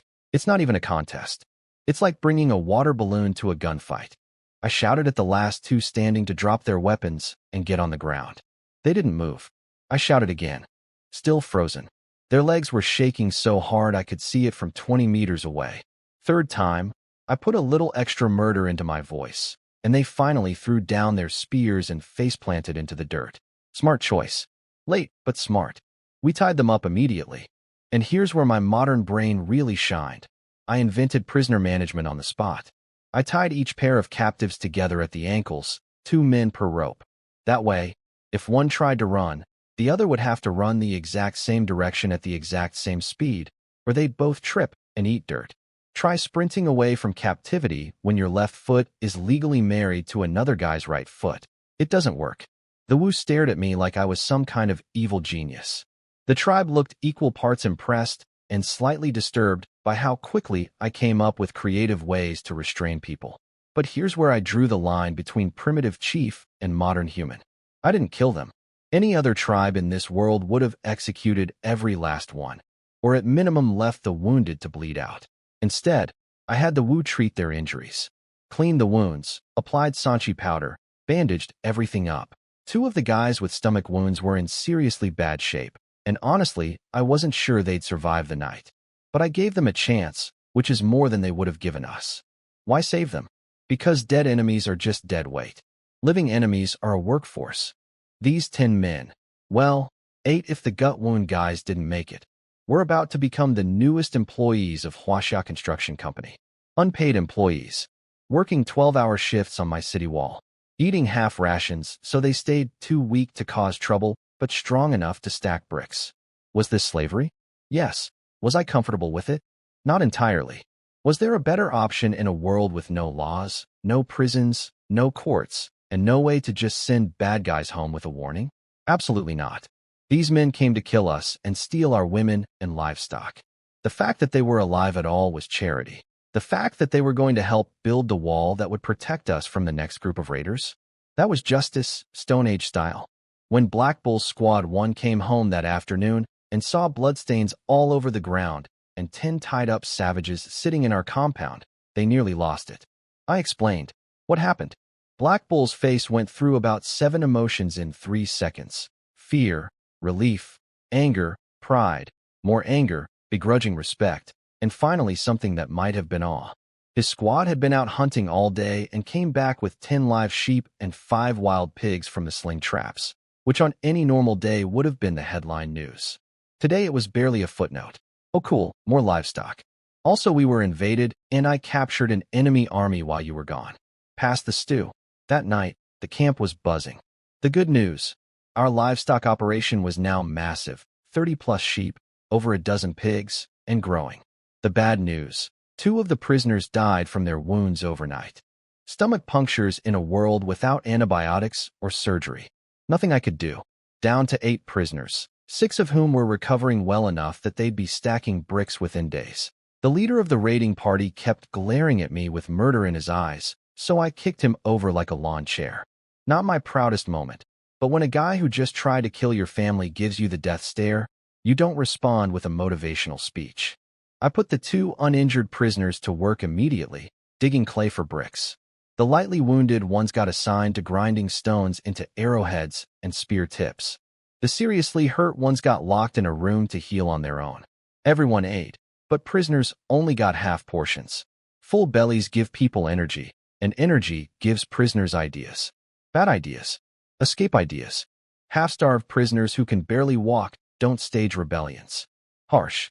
Absolutely. Necessary. 100%. The manpower situation forced my hand on something I'd been considering for a while, a women's combat squad. With prisoners to guard, walls to build, hunting to do, and only 8 men including myself, we simply didn't have enough people. So I picked 6 of the biggest, strongest women in the tribe and formed Squad 3. These weren't the delicate flower types. These were women built like defensive linemen who'd been hauling firewood and stomping mud for weeks. The biggest one, a woman everyone called Flower Queen, stood nearly as tall as Black Bull and looked like she could bench press a goat. I made her squad leader on the spot. Black Panther got assigned as their trainer. Archery, sling throwing, spear combat, distance running. The full military curriculum I developed over the past month. These women attacked their training like their lives depended on it, which, given our recent history, they absolutely did. Within a few days they were drilling with a focus and intensity that put some of the men to shame. Huaxiao tribe now had 3 combat squads, a livestock ranch, a prisoner workforce, a half-built city wall, 5 houses, functioning toilets and bathhouses, pottery, cooked meals, bows, slings, and a population of 31 free people plus 8 slaves. We'd gone from a starving group of refugees hiding in a cave to a genuine settlement with military structure, economic output, and territorial control, all in roughly a month. All because a delivery driver fell off a mountain, cracked his skull, and woke up in the wrong century. I interrogated the prisoner leader that evening, wanted to know where his tribe was, why they attacked us, what they were doing in our territory. The answers would determine whether we were dealing with a small band of desperate hunters or the scouting party of something much bigger and much more dangerous. Either way, my wall needed to go up faster. Much faster. So I interrogated the leader of our new prisoners, and the story was painfully predictable. They came from the Stone Tribe, named, with devastating creativity, because they lived near a bunch of stones. Real imaginative bunch. They'd been wandering around for 3 days without catching a single animal because their weapons were basically sharp rocks duct taped to sticks. and they were starving. Then they spotted our ranch full of fat sheep and plump pigs, counted only 4 men in camp, and their hungry brains did what hungry brains do. Switched off all common sense and went straight to, let's rob these guys, 10 against 4. Easy math, right? Except they didn't factor in the part where 4 guys with bows are worth about 40 guys with rocks. 1 volley, and 8 of them were on the ground leaking. Worst ambush in prehistoric history. Their leader had the nerve to ask me to let them go, promising they'd never bother us again. Sure, buddy. You tried to murder my people and steal my livestock, and now you want me to just wave goodbye and trust your pinky promise? I'm from the modern world. I've seen enough crime documentaries to know that's exactly how you get murdered in your sleep 2 weeks later. He also let slip that his tribe still had 40 people back home. 20 men, 15 women, 5 kids. 20 men. That number stuck in my brain like a splinter. If their leader didn't return soon, those 20 guys would come looking. And unlike the scouting party I'd just demolished, they'd come prepared and angry. Add that to the wolf tribe situation. Over 100 warriors who already wanted us dead, and suddenly my little settlement felt a lot less secure. The prisoners went straight to work on the city wall. 8 free laborers who ate half rations and didn't get a vote. The speed improvement was immediate. My wall had been crawling forward at a painful pace with only our tiny tribe doing all the heavy lifting. But now with extra hands stacking bricks and hauling mud, sections were going up noticeably faster. 200 meters of wall stood completed, which sounds impressive until you remember I needed 8 or 900. Still, progress was progress, and every meter of wall between us and the outside world made me sleep slightly better at night. The battle with the stone tribe taught me something important though, something that almost cost us dearly. Our offense was incredible. Bows gave us killing power that no other tribe in this region could match. But our defense? Pathetic. 1 well-thrown rock had fractured my guy's shoulder and nearly taken him out of commission permanently. We'd been so focused on shooting things that I completely forgot about not getting hit by things. Classic mistake. Like building a sports car with no brakes. The solution was obvious once I thought about it. Shields. Big wooden shields covered in animal hide that could stop a thrown rock or deflect a spear thrust. I couldn't make proper armor. No metal, no iron, or anywhere in this flat river valley. And woven rattan armor would have been great except there was barely any rattan growing on the plains. So shields it was. Each squad now operated in pairs. 2 archers providing ranged firepower, 2 shield and spear fighters providing close defense. Attack and protect. Shoot and block. It was the most basic military formation in human history, and it worked beautifully once the squads started drilling together. Speaking of drilling, I went full boot camp on everyone. 3 squads training daily, running combat exercises against each other with practice spears wrapped in animal hide, so nobody actually died during sparring. 2 squads would face off while the 3rd watched and learned.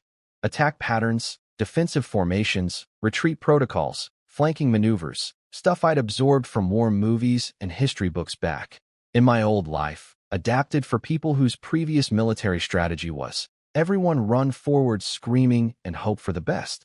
The old folks got their own production line going too. I had them churning out pottery, shields, arrows, and bowstrings nonstop. Old Bear and his crew had become a legitimate weapons factory, slow, arthritic, and fueled entirely by leftover stew, but consistent.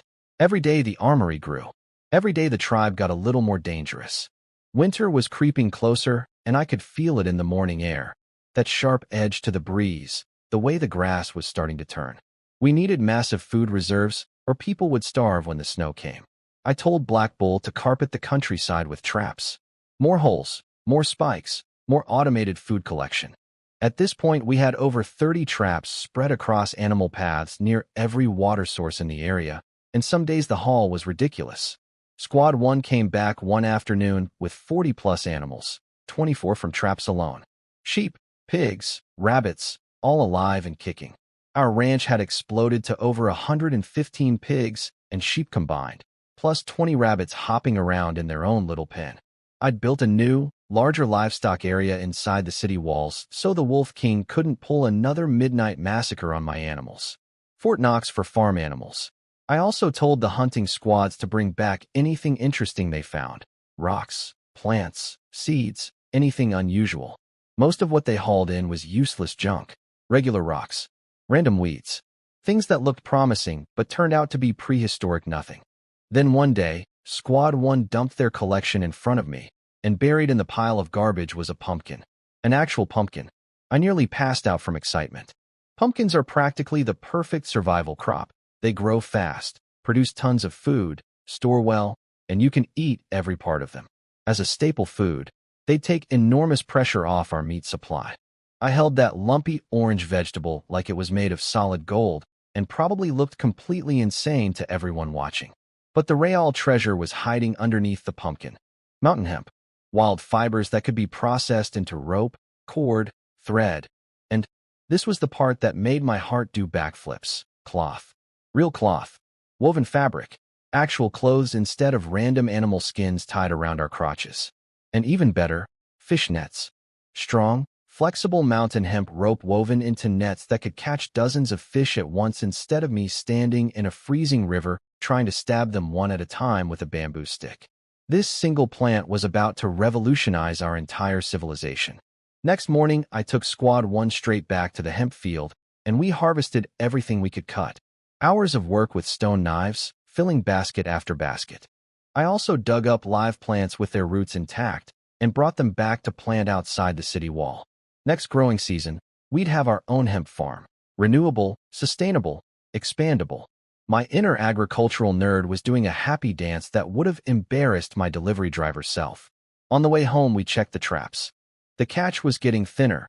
Years of heavy trapping in the same area was depleting the local animal population. Basic ecology. Hunt too hard in one spot, and eventually there's nothing left to hunt. Once the wall was finished, I need to send squads further out to untouched hunting grounds. But for now, we still pulled in 6 wild pigs, 5 mountain goats, and 1 extremely unfortunate wolf that had fallen into a trap and shredded itself trying to escape. The thing was snarling and snapping at us, even with bamboo stakes through its body. Black Bull put a spear through its neck without ceremony. Quick, clean, done. 1 less wolf in a world that had way too many wolves for my personal comfort. Walking home with baskets of hemp, carts of animals, and pockets full of pumpkin seeds, I mentally tallied up what Huaxia tribe had become. 3 trained combat squads with bows, shields, spears, and slings. A walled compound with 5 houses, sanitation facilities, and heated sleeping platforms. Over 100 livestock animals. 30+ hunting traps. A weapons workshop run by senior citizens. 8 prisoners building my wall for free. Pottery, cooked meals, fire, and now the raw materials for clothing and fishing nets. All of this, built from absolutely nothing. By a guy whose greatest pre-apocalypse achievement was delivering 47 orders in a single shift without dropping one. I was starting to think I might actually be good at this. We were heading home from a solid day of trap checking, 6 pigs, 5 goats, and 1 dead wolf that Black Bull personally executed, when screaming erupted from deeper in the valley. The smart move would have been to mind our own business and keep walking. I'd already sent 3 squad members ahead with the animals. It was just me and Black Bull. 2 guys, against whatever chaos was happening in those trees. Naturally, we went to look, because apparently surviving wolves, enemy raids, and the Stone Age in general hadn't satisfied my daily quota of near-death experiences. We crept through the brush and found a scene straight out of a prehistoric action movie. 6 warriors with chicken feathers in their hair and red paint all over their bodies had cornered 2 people. A massive man built like a refrigerator crossed with a gorilla, and a teenage girl who looked like she'd wandered out of a painting and accidentally ended up in a knife fight. The feathered guys were from something called the Tautai tribe, which sounded ominous even before I watched what happened next. The big guy, his name was Gully, I learned later, was wielding a stone axe like it weighed nothing. He swung it at one of the Tautai warriors who tried to block with a spear, and the axe went straight through the spear and the warrior's stomach in a single motion. Intestines hit the ground before the guy even realized he was dead. I nearly threw up my breakfast. Black Bull's jaw dropped, so far I thought it would detach. This Gully character had the kind of raw strength that made Black Bull look like a yoga instructor. The girl, Qing Wan, was no damsel in distress either. She was fighting 2 Tautai warriors simultaneously and holding her own, dodging spear thrusts with reflexes that seemed almost impossible for someone her age. She was maybe 14 or 15, had a face that belonged on a magazine cover if magazines existed, and moved like she'd been training to fight since she could walk. Which, as it turned out, she basically had. Gully was carving through the Taotai fighters like they were made of paper, but then someone got a lucky spear thrust into his thigh from behind. Blood everywhere. His leg buckled. He told Qingwan to run while he held them off. And there was this whole dramatic exchange where she refused to leave, and he insisted, and honestly.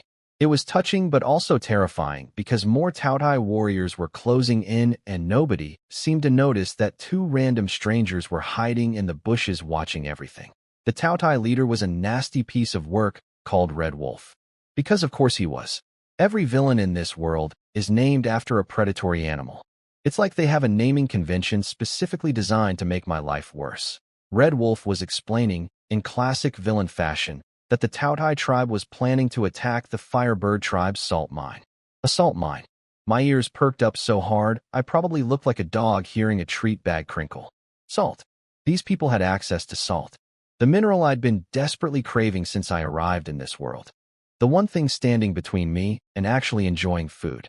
My mouth literally started watering during a life-or-death combat scene, which felt inappropriate, but I couldn't help it. Then Qingwan spotted us hiding in the bushes and screamed for help. Fantastic. So much for staying hidden and uninvolved. Red Wolf's eyes locked onto our position, and he made the classic villain decision. No witnesses, kill them too. He sent two warriors charging at us with stone spears while he went to finish off the wounded Gully. Two warriors sprinting at me with murder on their minds. A situation that 2 months ago would have made former delivery driver Yibin curl up and cry. But current Yibin, the Yibin who'd killed wolves, built a fortress, conquered a raiding party, and invented half the technology in this valley, that Yibin pulled his bow, knocked an arrow, and put it through the first warrior's neck before the guy even understood what was happening. Black Bull dropped the second one a heartbeat later. Both warriors collapsed, gurgling, blood pouring from their throats. Dead in seconds. They never even got within 20 meters of us. Red Wolf saw his two guys drop like puppets with cut strings, and his whole attitude changed. He'd never seen a bow before. Nobody in this world had except my tribe. As far as he was concerned, we'd just killed two warriors using dark magic that could reach across impossible distances. His bravado evaporated like morning dew, but the psychopath still tried to kill Gully before running, raised his spear to drive it through the big man's chest for a quick murder before retreat. I shot the spear right out of his hands. Well, technically I shot through his arm, which made him drop the spear, which is close enough. The arrow punched clean through his forearm, and he screamed like I'd set him on fire. He grabbed his bleeding arm, took one wild-eyed look at the bow in my hands, and bolted into the forest. One of his surviving guys, the one whose arm Gully had chopped off earlier, somehow still alive and running on pure adrenaline and hatred, scrambled after him. Black Bull fired at the runners, but hit a tree instead. I got off a few more shots, but they disappeared into dense brush. Frustrating. Red Wolf was going to survive, and survivors talk. He'd tell his tribe about the mystery weapon that killed from a distance, and eventually someone would come looking for answers. But chasing two desperate men through unfamiliar forest with just the two of us was a stupid risk I wasn't willing to take. Qingwan limped over supporting the bleeding Gully, and my brain switched from combat mode to diplomacy mode. She introduced herself properly. Turns out her father was the chief of the Firebird tribe, a tribe of 30,000 people. 30,000. My entire tribe had 31 free members and 8 prisoners. This girl's tribe had 1,000 times our population. The Firebird tribe was a genuine civilization, with organized military, trade routes, and, this was the key detail, salt mines. Actual salt mines that they operated and defended with armies. Qingwan's group had been transporting salt when the Taotai tribe ambushed them. 200 of her escort warriors died in the attack. 200 Taotai warriors also died. And out of that massive battle, only Qingwan and Gully survived from her side. The Taotai tribe was apparently planning a full-scale assault on the Firebird salt mines, which only had 2,000 defenders, not enough to withstand a serious attack. She looked at my bow the way I look at pizza. Pure desire. She asked to try it, and against my better judgment, I let her shoot one arrow at a tree. She nailed it. First try. The girl was a natural, and her eyes lit up like I'd just shown her the meaning of life. If the Firebird tribe had these weapons, we could defeat the Taudai tribe easily, she said, practically vibrating with excitement. Then came the offer. She wanted to trade. Salt stone, animal furs, even riding animals, actual mounts that people could ride, in exchange for bows and arrows. My heart was screaming yes. Salt would solve our biggest nutritional problem. Riding animals would transform our hunting and scouting capabilities. Furs would keep everyone warm through winter. Everything I needed, offered on a silver platter. My brain said no. 30,000 people with bows and arrows wouldn't just be dangerous to the Taudai tribe. They'd be dangerous to everyone, including us, especially us. A tribe that size, armed with the most powerful ranged weapon in the known world, could conquer everything within 1,000 miles. And we'd be the tiny settlement that handed them the keys to domination. What happens when a superpower has no more enemies? It starts looking at its neighbors. We had livestock, land, women, and resources. We'd go from trading partner to target the moment they decided they wanted what we had. So I refused, politely but firmly. No bows. Not for trade. Not at any price. Qing Wan's face fell. She tried a different approach, asked to visit my settlement, promised to send us mountains of salt as a gift. Very generous. Also very suspicious. Bringing the daughter of a 30,000-person tribe's chief to my camp of 31 people was basically handing her a detailed military intelligence report. She'd see our tiny population, our half-built walls, our pathetic defenses compared to what her tribe could field. She'd go home and report that the mysterious bow-wielding tribe was actually just a handful of skinny teenagers living in mud huts. Any leverage we had came from mystery, from the unknown, from Red Wolf running home terrified and telling everyone about the invisible death weapons. The moment anyone saw how small we actually were, that leverage would evaporate. I told her we couldn't host visitors right now, smiled apologetically, changed the subject. Inside I was dying because I could practically taste that salt, feel those furs, imagine riding an actual animal instead of walking everywhere on grass sandals like a peasant. But survival meant thinking 3 moves ahead, and right now, keeping our secrets was worth more than any trade deal. Qing Wan was disappointed but not angry. Gully was bleeding heavily and needed treatment soon.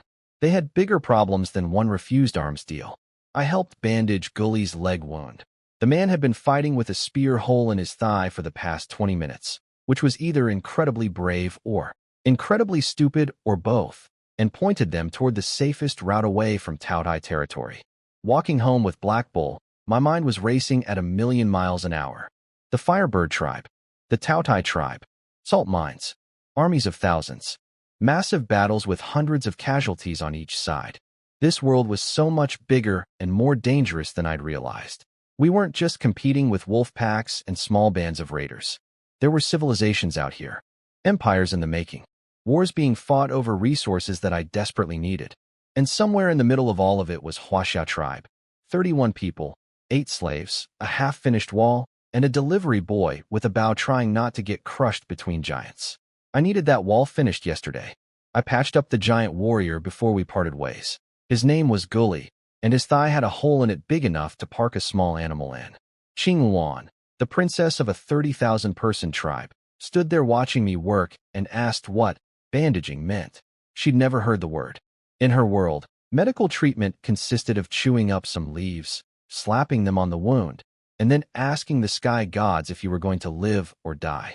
50-50 odds on a good day.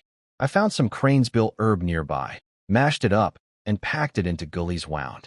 The big man thanked me with exactly one word, thanks, which for a guy who'd been chopping enemies in half with a stone axe 10 minutes earlier was practically a love poem. Qing Wan wanted to know how she could find me again. She was dead set on sending salt as a thank you gift, and honestly the word, salt, made my brain light up like a slot machine hitting jackpot. I told her to meet me at this same spot in 10 days, and to please, for the love of everything sacred, not bring an army with her. She understood immediately. When your tribe outnumbers someone else's tribe by roughly 1,000 to 1, showing up with a welcoming committee tends to feel less like friendship and more like a military inspection. She asked my name, I told her, and we went our separate ways. Qing Wan half carrying Gully toward her massive civilization, me and Black Bull trudging back to our adorable little mud fort. The walk home gave me way too much time to think, and every thought was terrifying. The Firebird tribe had 30,000 people. The Tautai tribe was apparently large enough to ambush 200 warriors and still have plenty more where those came from. These were civilizations operating at a scale I hadn't even imagined was possible in this world. Armies, salt mines, trade routes, organized military campaigns. And here I was, chief of 31 free humans and 8 reluctant prisoners, living behind a wall that wasn't even finished yet. I felt like an ant who'd just discovered that elephants existed and they lived next door. By the time I walked through our gate, my stress level had gone from manageable to might spontaneously combust, but the sight of my tribe training in the yard actually calmed me down a notch. Flower Queen was leading the women's squad in a sparring match against Black Panther's team, and it was genuinely impressive. Those women had transformed in just a few weeks from berry-picking civilians into shield-carrying, spear-thrusting warriors who could hold their own against the men. Flower Queen was practically a one-woman siege engine. She charged forward with her shield like a battering ram and nearly knocked Black Panther off his feet, while her spear-wielders jabbed through the gaps from behind. But watching the fight closely, I noticed a big problem. Everyone was either attacking or defending, never both at the same time. The shield people stood there blocking like statues. The spear people stabbed forward with zero regard for their own safety. Nobody was doing both simultaneously, which meant in a real battle against experienced fighters, they'd get slaughtered. A warrior who can only block will eventually get flanked. A warrior who can only attack will eventually get stabbed. I stopped the exercise and gathered everyone around for a tactical lecture from Professor Yi Bin, PhD in YouTube combat theory. The concept was simple but apparently revolutionary for people whose entire fighting philosophy was run at enemy, poke with stick. Left hand holds the shield up for protection. Right hand thrusts the spear forward for offense. You do both at the same time. When 10 of you line up side by side doing this, you become a wall of shields that's also a wall of spears. The enemy can't hit you because shields. The enemy can't avoid you because spears. It's the phalanx formation, the same basic concept that made Greek armies unstoppable for centuries, simplified down to caveman comprehension level. Everyone stared at me with that familiar expression of, why didn't we think of this incredibly obvious thing, and went back to training with noticeably better coordination. Small victories. I found Black Bull and asked about the livestock situation. He tried to tell me how many animals we had, but couldn't count past. Well, he couldn't count at all. Primitive people don't have numbers. He kept gesturing vaguely and making sounds that translated roughly to many, and more than before, and a lot of the ones that go bah. My head started throbbing. I dragged him to the ranch and counted myself, 170-something animals. Sheep, pigs, rabbits, all milling around eating grass and making noise and generally being alive, which was the whole point. But 170 animals created a new crisis, feeding them. The kids had been cutting grass by hand every day, and there was absolutely no way a handful of children could harvest enough grass to feed 170 hungry mouths. We'd need a dedicated full-time grass-cutting workforce, which we absolutely did not have, because every single person was already doing 3 jobs. My solution was beautifully lazy. I tied all the sheep together in a long chain, each one's neck rope connected to the next, and assigned someone to lead the whole parade out to graze in the meadow each morning. The sheep could eat all they wanted from the endless grassland, and they couldn't run away because they were all tied to each other. If one panicked and bolted left while another bolted right, they'd just clothesline each other and fall over. The only way the whole chain could escape was if every single sheep simultaneously decided to run in the same direction, which, if you've ever met a sheep, you know is about as likely as them solving algebra. Black Bull watched me explain this system, and his face got even darker than usual. "Chief, are you even human?" he muttered, staring at the sheep chain with a mixture of admiration and moral discomfort. Coming from a man named Black Bull, that was practically a compliment. The city wall was progressing beautifully, roughly half done, maybe 400 meters left to go. The slave workforce was chained in pairs with short ropes connecting the same hand and foot, so if either one tried to move fast, both would eat dirt. They'd learned quickly that cooperation was less painful than face-planting every 3 steps. A rotating guard squad watched them with bows ready, and honestly the prisoners had stopped being a flight risk weeks ago. They were eating better as slaves in Huaxiao than they ever had as free men in the Stone Tribe. 2 guaranteed meals a day was apparently a better deal than the freedom to starve in the wilderness. The irony wasn't lost on me, but I wasn't about to feel guilty about feeding people who'd tried to murder us. That afternoon, I turned my attention to something I'd been itching to do since Squad 1 brought back those mountain hemp plants: fiber processing. I soaked bundles of hemp in water for several hours to soften the stalks, then peeled them apart, stripped out the inner fibers, and twisted them into rope by rolling them against a wooden post. Strong, flexible, multi-purpose rope. Better than grass cord, better than vine, better than anything we'd had before. This stuff could make fishing nets, sewing thread, bowstrings, clothing fabric, and about 100 other things I'd been dreaming about since arriving in this world. I called over the elders and taught them the technique. Old Bear and his crew picked it up fast. Their hands were steady and patient from weeks of arrow making and pottery work. Within an hour, they were producing rope at a respectable pace, chatting happily among themselves. These old folks had gone from being deadweight that the tribe barely tolerated to being the most productive manufacturing team in our settlement. They made weapons, pottery, shields, sandals, and now rope. They were basically our entire industrial sector, and they were loving every minute of it. Then I pulled out my secret weapon, wool. We'd been shearing sheep for their skins, but the wool itself was being thrown away like garbage. Nobody here had ever conceived of turning fluffy animal hair into thread. I built a simple drop spindle from a stick with a hole at the top and a weight at the bottom, cleaned the raw wool with a bamboo brush. I fashioned on the spot and started spinning. You pinch a tuft of wool, attach it to the spindle, give it a twist, and let gravity do the work. The spindle spins, the wool fibers twist together into yarn, and inch by inch you produce actual thread that can be woven into cloth. The elders gathered around watching me spin wool like I was performing alchemy. Their expressions went through the usual progression: confusion, disbelief, jaw-dropping amazement, and finally that sparkle of, teach me immediately, once they realized that the stuff growing on the animals they'd been eating could be turned into warm, soft material for clothing, blankets, and rope. They looked at me like I'd unlocked a cheat code for reality. Which, in a sense, I had. Several thousand years of human textile knowledge crammed into one afternoon lesson. While the rope and wool production line got rolling, I learned something from Old Bear that hit me like a punch to the chest.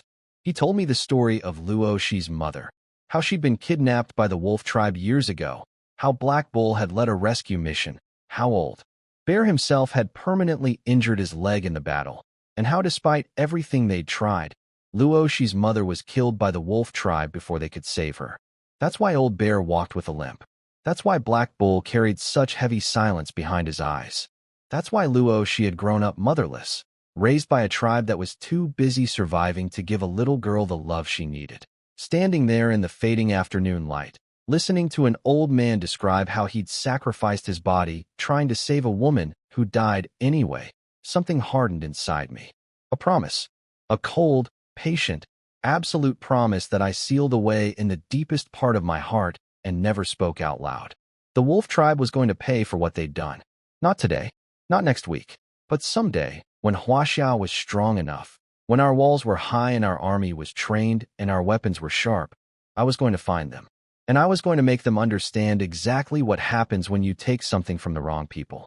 I looked across my little settlement, the mud walls, the training squads, the livestock pen, the smoking chimney, the old men spinning wool, the children laughing near the gate, Luoshi's silhouette moving through the evening light, and I knew with absolute certainty that everything I was building was worth fighting for. 10 days. That's how long until I met Qing Wan again. 10 days to strengthen, prepare, and figure out how to negotiate with a superpower without getting swallowed whole.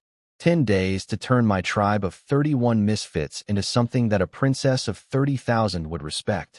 Better get back to work. I decided it was time to stop playing defense and go on offense for once. The Stone Tribe situation was a ticking time bomb. Their raiding party had been gone too long, and eventually their remaining 20-something warriors would come looking for answers. When they found those answers, they'd find us. Better to kick down their door before they kicked down mine. Plus, my squads had been training nonstop, and needed a real-world exam. Nothing tests your army like actually using it. The Wu thought I was insane. Too risky, she said, shaking her head like I'd suggested we fight the sun. They have 20 men. We can't win. Classic Wu. Always assuming we were still the same starving refugees who ran from wolves 6 weeks ago. But Black Bull backed me immediately, and the rest of the fighters followed. Once the muscle agrees, the medicine woman gets outvoted. Democracy in action, Stone Age edition. I pulled together an elite strike force, both hunting squads plus 3 women borrowed from Flower Queen's unit. 11 fighters total, including me leading personally. Every warrior carried a shield, a stone spear, a bow with 20 stone-tipped arrows, and enough dried meat jerky for 5 days of marching. But the Real upgrade happened the night before we left. Remember those hemp ropes I just learned to make?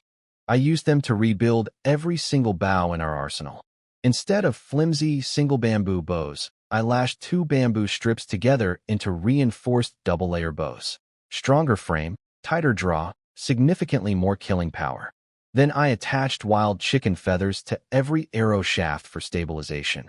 I'd been telling Black Bull to collect feathers for weeks, and the man had delivered without even knowing why. Flight-stabilized arrows from a compound bow. In modern terms, I just upgraded everyone from pistols to rifles. Black Bull tested one first.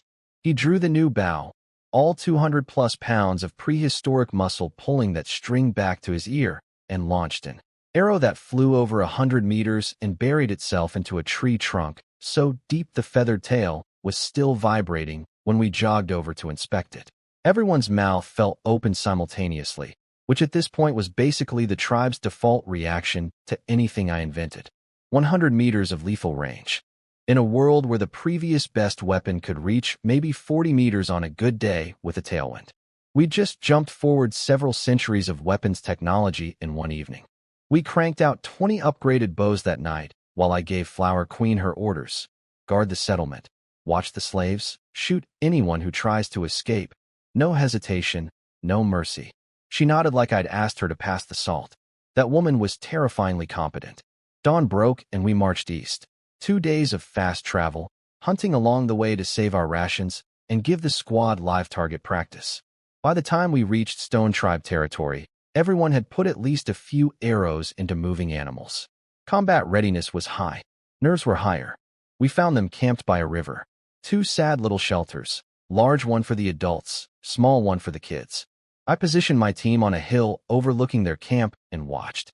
Everything matched what their captured leader had told me. About 20 men, 15 women, 5 small children. They were sitting outside eating a raw wild boar, tearing into it with stone knives, blood running down their chins and arms. No fire, no cooking, just ripping flesh off bone and stuffing it into their mouths like zombies at a buffet. My stomach performed a gymnastics routine watching it. The men ate first while the women and children sat off to the side watching and waiting for leftovers.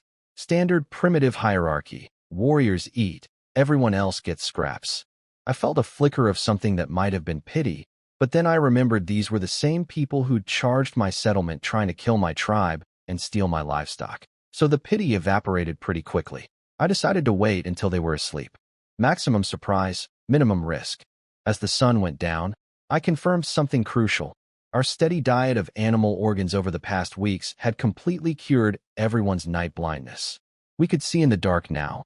The Stone Tribe, who apparently couldn't afford regular organ consumption, would be blind as moles once the light faded. Massive advantage. Then we had to sit through the most awkward 30 minutes of the entire military campaign. The Stone Tribe retired to their shelter and immediately started making babies. Loudly, enthusiastically, with absolutely zero concern for the fact that literally everyone was in the same room. The sounds carried across the hillside to my entire strike force with crystal clarity. 11 warriors sitting in the darkness, weapons ready, faces burning red, listening to the enemy's pre-battle romantic activities and trying very hard to maintain tactical focus. When the noises finally stopped, I let out a breath I didn't know I'd been holding and gave the signal. 5 shield and spear fighters up front, 6 archers behind. Silent approach. My heart was slamming against my ribs so hard I thought the Stone Tribe might hear it. This was my first offensive operation. My first time being the attacker instead of the defender.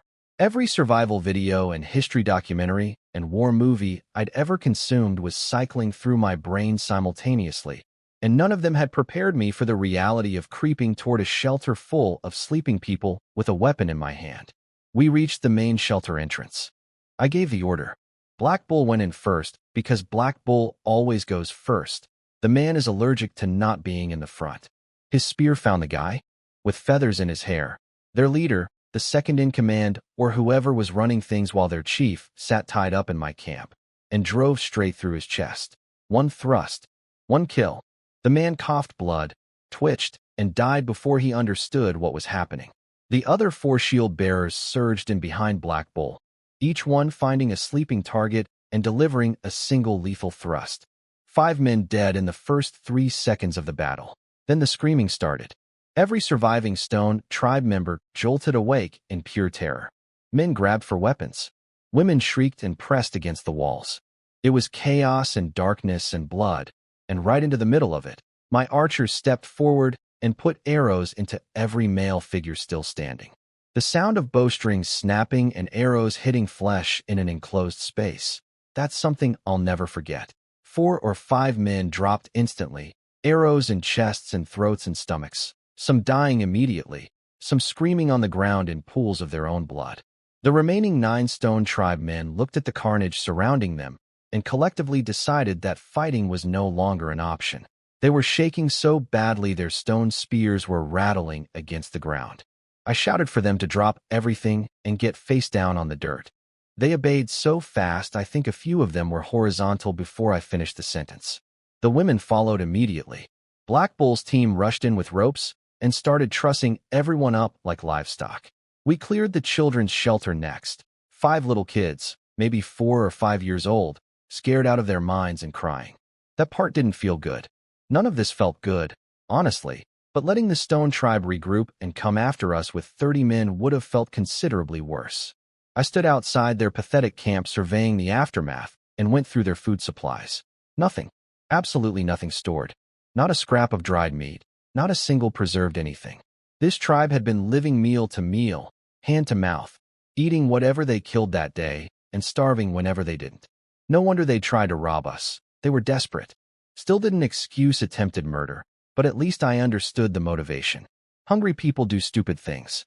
I'd been hungry enough in this world to know that. The children's situation bothered me. 9 surviving men would become slaves. They'd earned that by attacking my people. The 15 women would be absorbed into the tribe as members, since they hadn't done anything wrong and we desperately needed population growth anyway. But 5 toddlers? I couldn't enslave children. I couldn't abandon them in the wilderness either. And I absolutely wasn't going to do anything worse than that. Former delivery drivers have moral boundaries that even the Stone Age can erode. I'd figure it out later. For now, they'd come with us. On the march home, I made a detour that changed everything. The Stone tribe was named after stones for a reason. Their territory was near a rocky hill covered in interesting-looking rocks. I climbed up and started examining them, and my heart nearly stopped. Iron ore. Actual iron-bearing rock. Reddish-brown, heavy, with that distinctive metallic weight that screamed, "Smelt me, and I'll change your civilization forever." I'd been dreaming about metal since I arrived in this world. And here it was, just sitting on a hillside waiting for someone smart enough to recognize it. I loaded every single prisoner with a bag full of iron ore. 24 slaves carrying 24 sacks of the most valuable mineral in the prehistoric world, roped together at the neck in a long chain, so if anyone tried to run, they'd strangle everyone behind them. Cruel? Maybe. Effective? Absolutely. My own squad members each carried a small sack too. Black Bull hefted his bag and gave me that look. The one that said, "I trust you completely, but I have no idea why we're carrying rocks. These are the most valuable rocks in the world," I told him, grinning like someone who'd just found buried treasure. Which I had. Iron meant tools. Iron meant weapons. Iron meant plows and axes and nails, and everything else that separated advanced civilizations from people eating raw meat in grass huts. We marched home with our prisoners, our ore, and whatever animals we shot along the way. The slaves ate barely enough to keep walking, just enough energy to carry rocks, and not enough to formulate escape plans. Was I proud of how I was treating them? Not particularly. Was there a kinder alternative in a world with no prisons, no courts, and no infrastructure for rehabilitation? Not that I could think of. They came to kill us.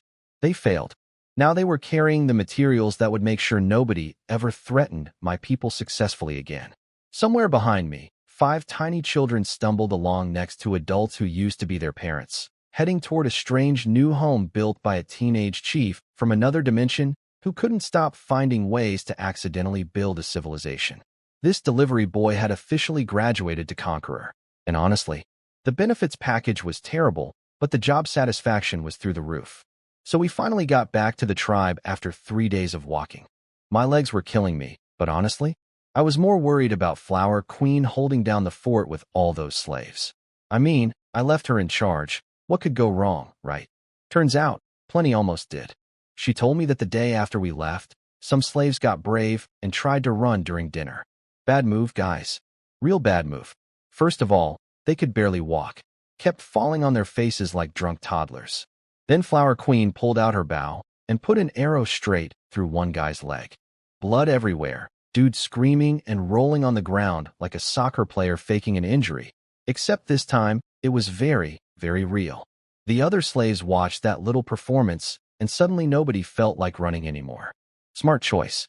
The wall was almost done when we got back, so I brought the Stone Tribe slaves over to finish the job.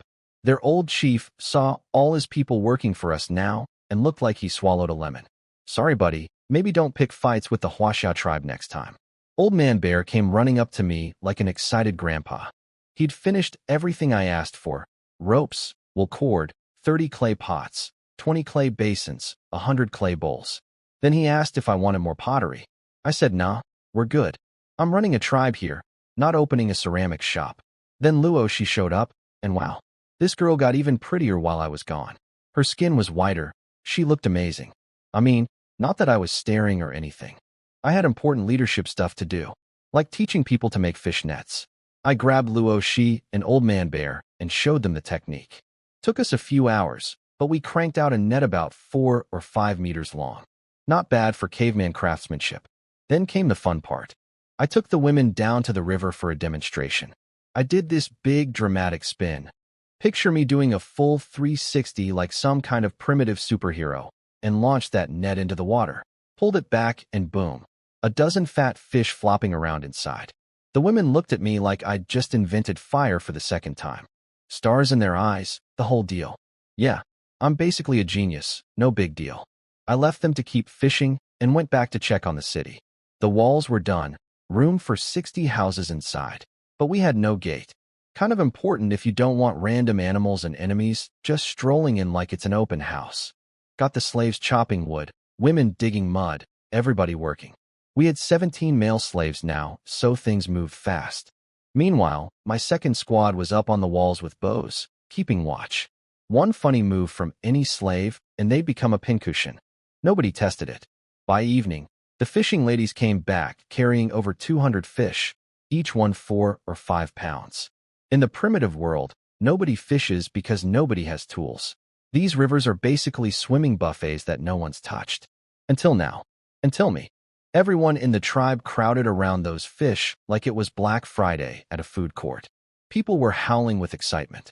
I told them tonight we eat fish, grilled, boiled, dealer's choice. Even the slaves got wide-eyed watching our women haul in that catch. You could practically see their brains short-circuiting. Wait, even their women can do this. We got the gate built that evening too. 400 pounds of solid wood. Took everyone we had just to lift it into the grooves. We rigged up 6 big wooden posts with ropes and a lever system so you could crank the gate open. When it slowly swung up for the first time, I swear everyone stood a little taller. This was our city now. The Huaxia tribe had a real, actual fortress. Dinner was a party. I gave every slave a clay bowl and chopsticks, even the kids. Made them line up properly. No line, no food. Simple rules. The women served fish and fish soup, and the slaves ate like they'd never tasted anything good in their lives. Because they hadn't. Some of the slave women actually started crying from happiness. Over fish. That's how rough their old life was. Our tribe ate 30 fish that night, and still had 170 left. Whatever we couldn't finish tomorrow would become jerky. Nothing goes to waste in my tribe. After dinner, I crammed the slaves into 2 rooms, 18 in one, 19 in the other, packed like sardines. Then I called a tribe meeting and dropped the organizational chart on everyone. Old Man Bear, head of production, 3 people, handles the kiln, charcoal, rope making, arrowheads, and spears. Basically our factory manager. Luo Shi, head of fishing, 2 people, go catch dinner. Flower Queen, head of security, 5 people, keep everyone alive. Rain, tall kid, about my age, head of livestock, 3 people, watch the animals. Black Bull, squad 1 leader, 3 people, hunting duty. Black Panther, squad 2 leader, 2 people, combat unit. Red, the woman who helped me with the kiln, built like a tank, amazing cook, head of cafeteria, 2 people, feed everyone. Wu, the shaman, head of medical, 2 people, patch up the wounded. 31 people total, everyone with a job, and every single department reports to one person. I'm basically running a tiny government here, and I'm not even old enough to grow a proper beard. Meeting adjourned. Squad 2 took first watch on the walls, 1 person on each side. I took a shift too because that's what good leaders do. Black Bull's team swapped in at midnight, and finally, I got to sleep. Tomorrow we build houses. Again, being a tribe chief is exhausting. Morning came and Red already had breakfast ready. That woman is efficient. I had her give the slaves half portions. Sounds harsh, but here's my logic. Feed them just enough to work all day, but not enough to have energy for escape plans. Evil genius? Maybe. Effective? Absolutely. I handed out assignments like a boss. Luoshi goes fishing, Flower Queen guards the slaves and the gate. Old Man Bear smashes rocks. Wu goes herb picking. I even gave her a fancy title, Director Wu, and Rain takes the animals out grazing. Then I grabbed both squads and headed for the valley near the Yellow River to hunt. Now, this valley is basically a buffet of wild animals, but nobody goes there because it's also crawling with wild dogs and lions. Most primitive people hear lions and say no thanks. I hear lions and say, bring extra arrows. We marched out looking absolutely incredible, shields, spears, bows on our backs, walking in formation like a tiny ancient army. If someone painted us, it would be hanging in a museum right now. We set up at the valley mouth with a brilliant plan. Wait for a herd, unleash arrow rain. Front animals drop dead, back animals panic and stampede through the narrow exit. Mass trampling happens, free meat everywhere. Then we just walk down and collect. No wrestling lions required. Black Bull heard the plan and looked at me like I was the smartest person who ever lived. Which, in this time period, I probably am. But right before we started, I spotted people in the distance getting chased down. I told everyone to hold position and wait. As the figures got closer, my stomach dropped. I recognized that silhouette. Blood Wolf, one of the wolf tribes for commanders, the same psychopath who nearly wiped out the Falling Water tribe. The reason my people had to flee in the first place. He had 30-something warriors chasing maybe 30 people, women, kids, men, all running for their lives. Blood Wolf caught up to one guy and drove a spear straight through his stomach. Intestines out, blood everywhere, the whole nightmare. Women were screaming, and Blood Wolf was smiling. Actually smiling. This guy was enjoying it. That was enough for me. Right as Blood Wolf raised his spear for another kill, I gave the signal. 8 arrows flew through the air so fast, he didn't even see them coming. 2 punched through his chest. He hit the ground like a sack of rocks, blood pouring from his mouth. His warriors started dropping too, screaming and crashing down around him. We fired volley after volley. 20-something wolf tribe fighters went down before they even figured out where the arrows were coming from. Our 2-piece bows at close range are absolutely devastating. You literally cannot dodge them. 7 of them were still standing, gripping their spears so hard the wood was creaking. A few idiots actually charged at us. I said shoot. They became human pincushions. The remaining 5 threw down their weapons and kissed the dirt immediately. Smart survivors. I walked over to Blood Wolf, my old enemy, lying there gasping, trying to say something to us, to the Falling Water people he'd once hunted. His mouth moved, but nothing came out. Then his head tilted sideways, and he was gone. Arrow through the heart will do that. I felt 1,000 things at once, but mostly I felt like the universe had balanced its books. The people Blood Wolf had been chasing finally came over, thanking me over and over. Their chief was the guy with the hole in his stomach. I looked at him, and there was nothing anyone could do. His guts were literally on the ground. The women wailed. It was rough. I asked what happened.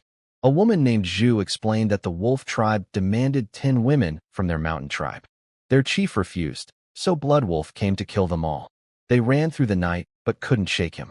If we hadn't been sitting right there planning our hunting ambush, every single one of them would be dead right now. Sometimes the universe has weird timing. I looked at these people, no weapons, no plan, no leader, winter coming, and made them an offer. Join us. Same food, same treatment, full members of the Huaxia tribe. Only condition, your old tribe name is gone. You're one of us now. Zhu went back to talk it over with her people. Took a while, which I respected, big decision. Then she came back and said yes. 29 people joining up, 14 men, 10 women, 5 kids. And Zhu herself turned out to be their shaman. So I went out to hunt animals and came back with 5 new slaves and an entire tribe. Not a bad day, honestly. I told Zhu and her mountain tribe people to tag along for the hunt before we head back, put their men on prisoner-watching duty, and marched everyone to the valley mouth. Timing was perfect. Animals started filing through like it was rush hour on the highway. I waited until half of them passed, then gave the order. Arrows rained down, 20-something animals got hit, blood spraying, and then one panicked buffalo decided to sprint forward. That was all it took. Every single grass eater in that valley lost its mind simultaneously. Tens of thousands of animals stampeding, trampling everything in their path. Zhu's people looked like they were watching the apocalypse. Women huddled together shaking, men trembling head to toe. I had to literally tell them to calm down and stop scaring themselves. An hour later the dust settled, and I counted over 120 dead animals scattered across the valley floor.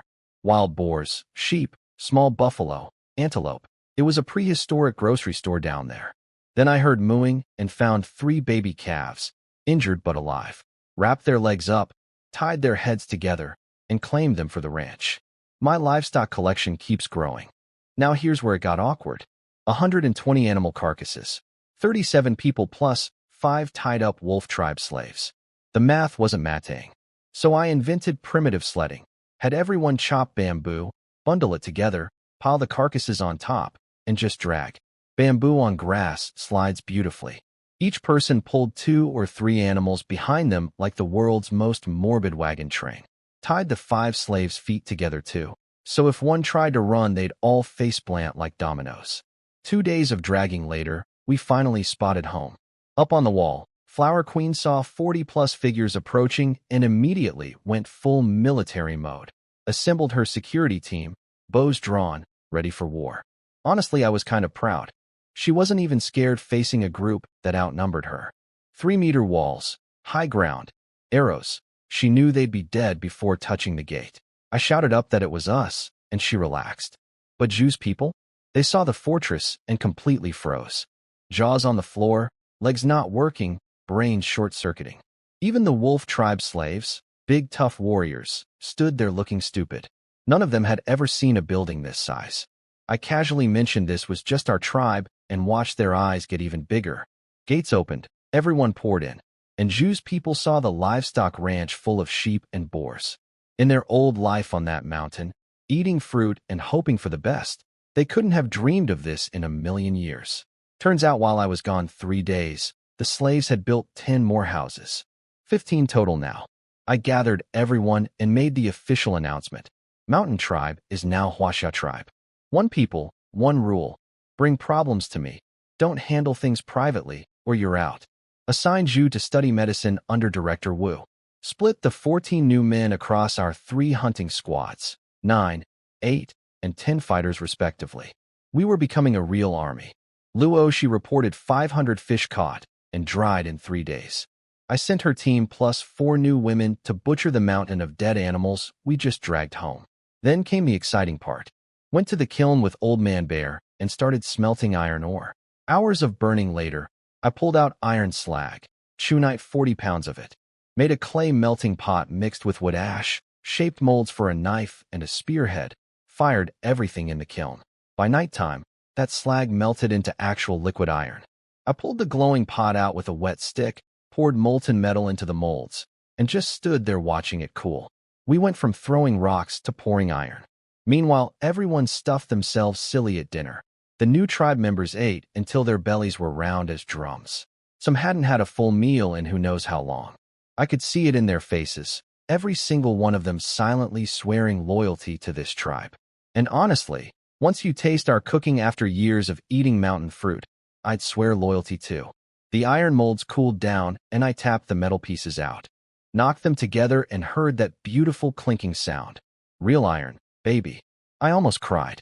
I called over Black Bull, Black Panther, and Flower Queen to watch me sharpen the first knife on a stone. They literally forgot how to blink. When I finished grinding the edge and tested it on a log, one chop, clean in half, they all started talking nonsense because their brains couldn't handle it. Black Panther's hands were shaking when I passed him the knife. He chopped a log, and it split like butter. Flower Queen immediately snatched it from him because apparently sharing isn't a concept in my tribe. I smelted batch after batch until we had 6 iron knives and 6 iron spearheads. Every shaving and fragment from sharpening went into a clay basin of water so I could collect the iron dust later and melt it again. Nothing wasted. We were completely out of iron ore, and the stone tribe mine was a day's walk away. Every gram of iron was basically gold to us.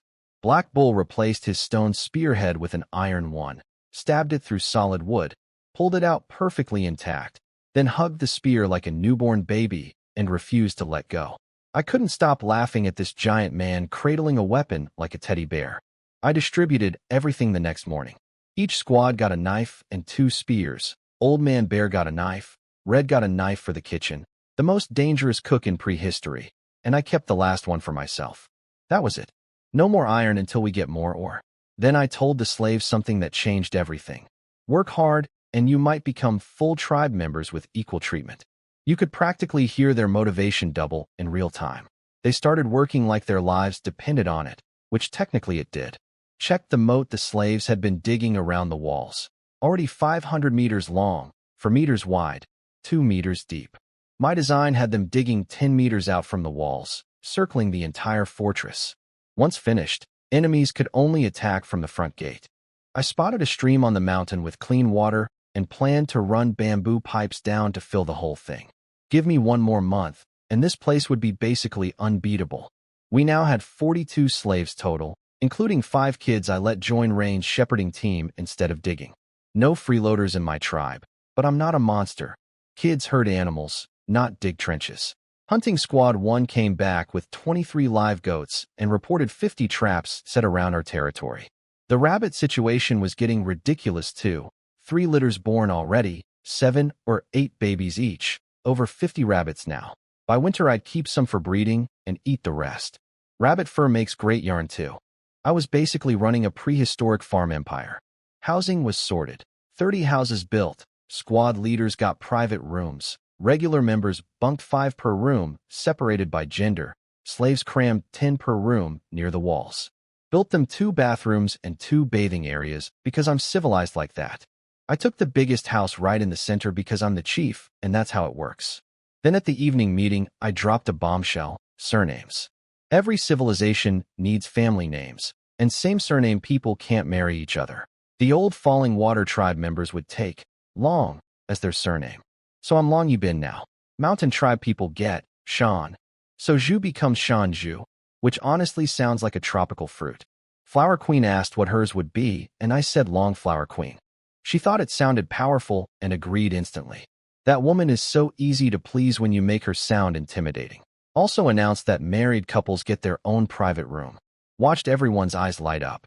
Nothing motivates primitive people quite like real estate. Nobody in my tribe knew what marriage was. I had to explain it like I was teaching kindergarten. 1 man, 1 woman. You sleep together, make babies, and don't sleep with anyone else or you're kicked out forever. Then I sweetened the deal. Marry someone and you get your own private house. Suddenly, everyone was very interested in marriage. The mountain tribe people looked around awkwardly though. They just got here and didn't know anyone yet. Give it time, folks. Next I tackled the branding problem. Our old totem was water, mountain tribes was a mountain, but none of that existed anymore. I grabbed some charcoal, drew a dragon on animal skin, and declared it our new symbol. Everyone stared at my drawing confused, but I told them this dragon represents us now. Stuck it on a pole outside my front door the next morning. Power move. Then I made war horns out of 5 big ram horns. Carved a hole, cleaned the gunk out, blew into one, and this deep, powerful sound rumbled across the whole settlement. Taught everyone to blow them, then laid down the rules. Horns only blow for 2 reasons: morning assembly and enemy attack. Miss morning assembly? 10 hits with a stick and no food for a day. Blow the horn for fun? 2 days without food. I needed discipline, not a bunch of cavemen treating war horns like party toys. Next morning, Black Bull blew the horn at dawn, and every single person scrambled out like the world was ending. The slaves had no idea what was happening and stumbled outside looking terrified. I told them the horn means get to work. They grabbed their tools immediately. My training system was working beautifully. Watched the 3 squads do shield and spear combat drills, then archery practice. The new mountain tribe members were picking things up fast. After breakfast, I took squads 1 and 2, 18 warriors total, and headed out to meet Green Phoenix. I brought every iron weapon we had, all wrapped in animal hide, so nobody could see what we were carrying. 9 guys with shields, iron knives, and spears up front. 9 guys with bows and quivers in the back. I looked like I was leading a real military operation. The whole walk there I was sweating. What if Green Phoenix brought hundreds of fighters? Our iron weapons wouldn't matter against those numbers. I decided we'd hide first, scout the situation, and bail if things looked ugly. But when we arrived at the meeting spot, she only had about 15 people. I exhaled so hard I probably created wind. Green Phoenix got straight to business. 20 full bags of salt stone. I almost choked. She casually mentioned that normally 1 bag buys a full-grown cow or 20 sheep. This woman just handed me the equivalent of 20 cows like it was nothing. My face must have been hilarious because she laughed and said her Firebird tribe genuinely wanted friendship since I saved her and Ghoulie last time. I saved 2 people on a whim and got 20 bags of salt. Best return on investment in human history. She eyeballed my soldiers hard, especially the wrapped weapons and the bow units with bamboo quivers full of arrows. She admitted she'd tried making bows after watching me use one last time, but completely failed. Then she asked if she could visit my tribe. I wanted to say no, but she'd just given me a fortune in salt, and honestly, her tribe could find our giant fortress just by walking half a day in any direction. Hard to hide a walled city. Her people all rode massive bulls, 15 riders, 1 bull each. Those things were slow but strong as trucks. I was incredibly jealous and made a mental note to catch some for myself.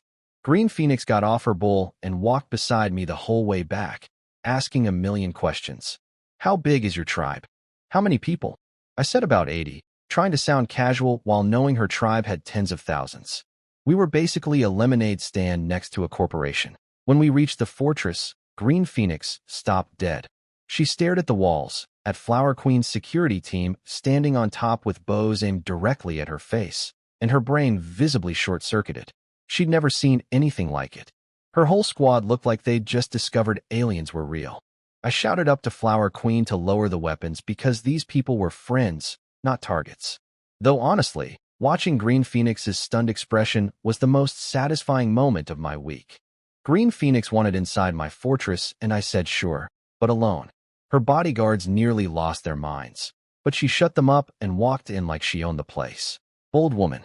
The gates dropped behind her, and her warriors outside looked like abandoned puppies who couldn't jump a 3-meter fence. I gave her the full tour, and it broke her brain in the best way. First stop, the cafeteria. She watched everyone line up with clay bowls and chopsticks, get served by Red's team, sit at actual wooden tables on actual wooden chairs. She'd never seen organized dining before, and her tribe has tens of thousands of people. I handed her chopsticks, and she stared at them like alien technology, but figured them out in 2 minutes. Smart woman. She was shocked we fed our slaves meat. I explained they do hard labor, so they eat decently, just not full portions. She looked at me like I was some kind of prehistoric humanitarian. Lady, I'm just keeping my workforce alive, but sure, call me generous. The livestock pen impressed her even though it was tiny compared to her tribe's operations. She had cows, chickens, rabbits, antelope. We had some goats and angry wild pigs. But for a tribe our size, it was impressive and she knew it. The houses really got her though.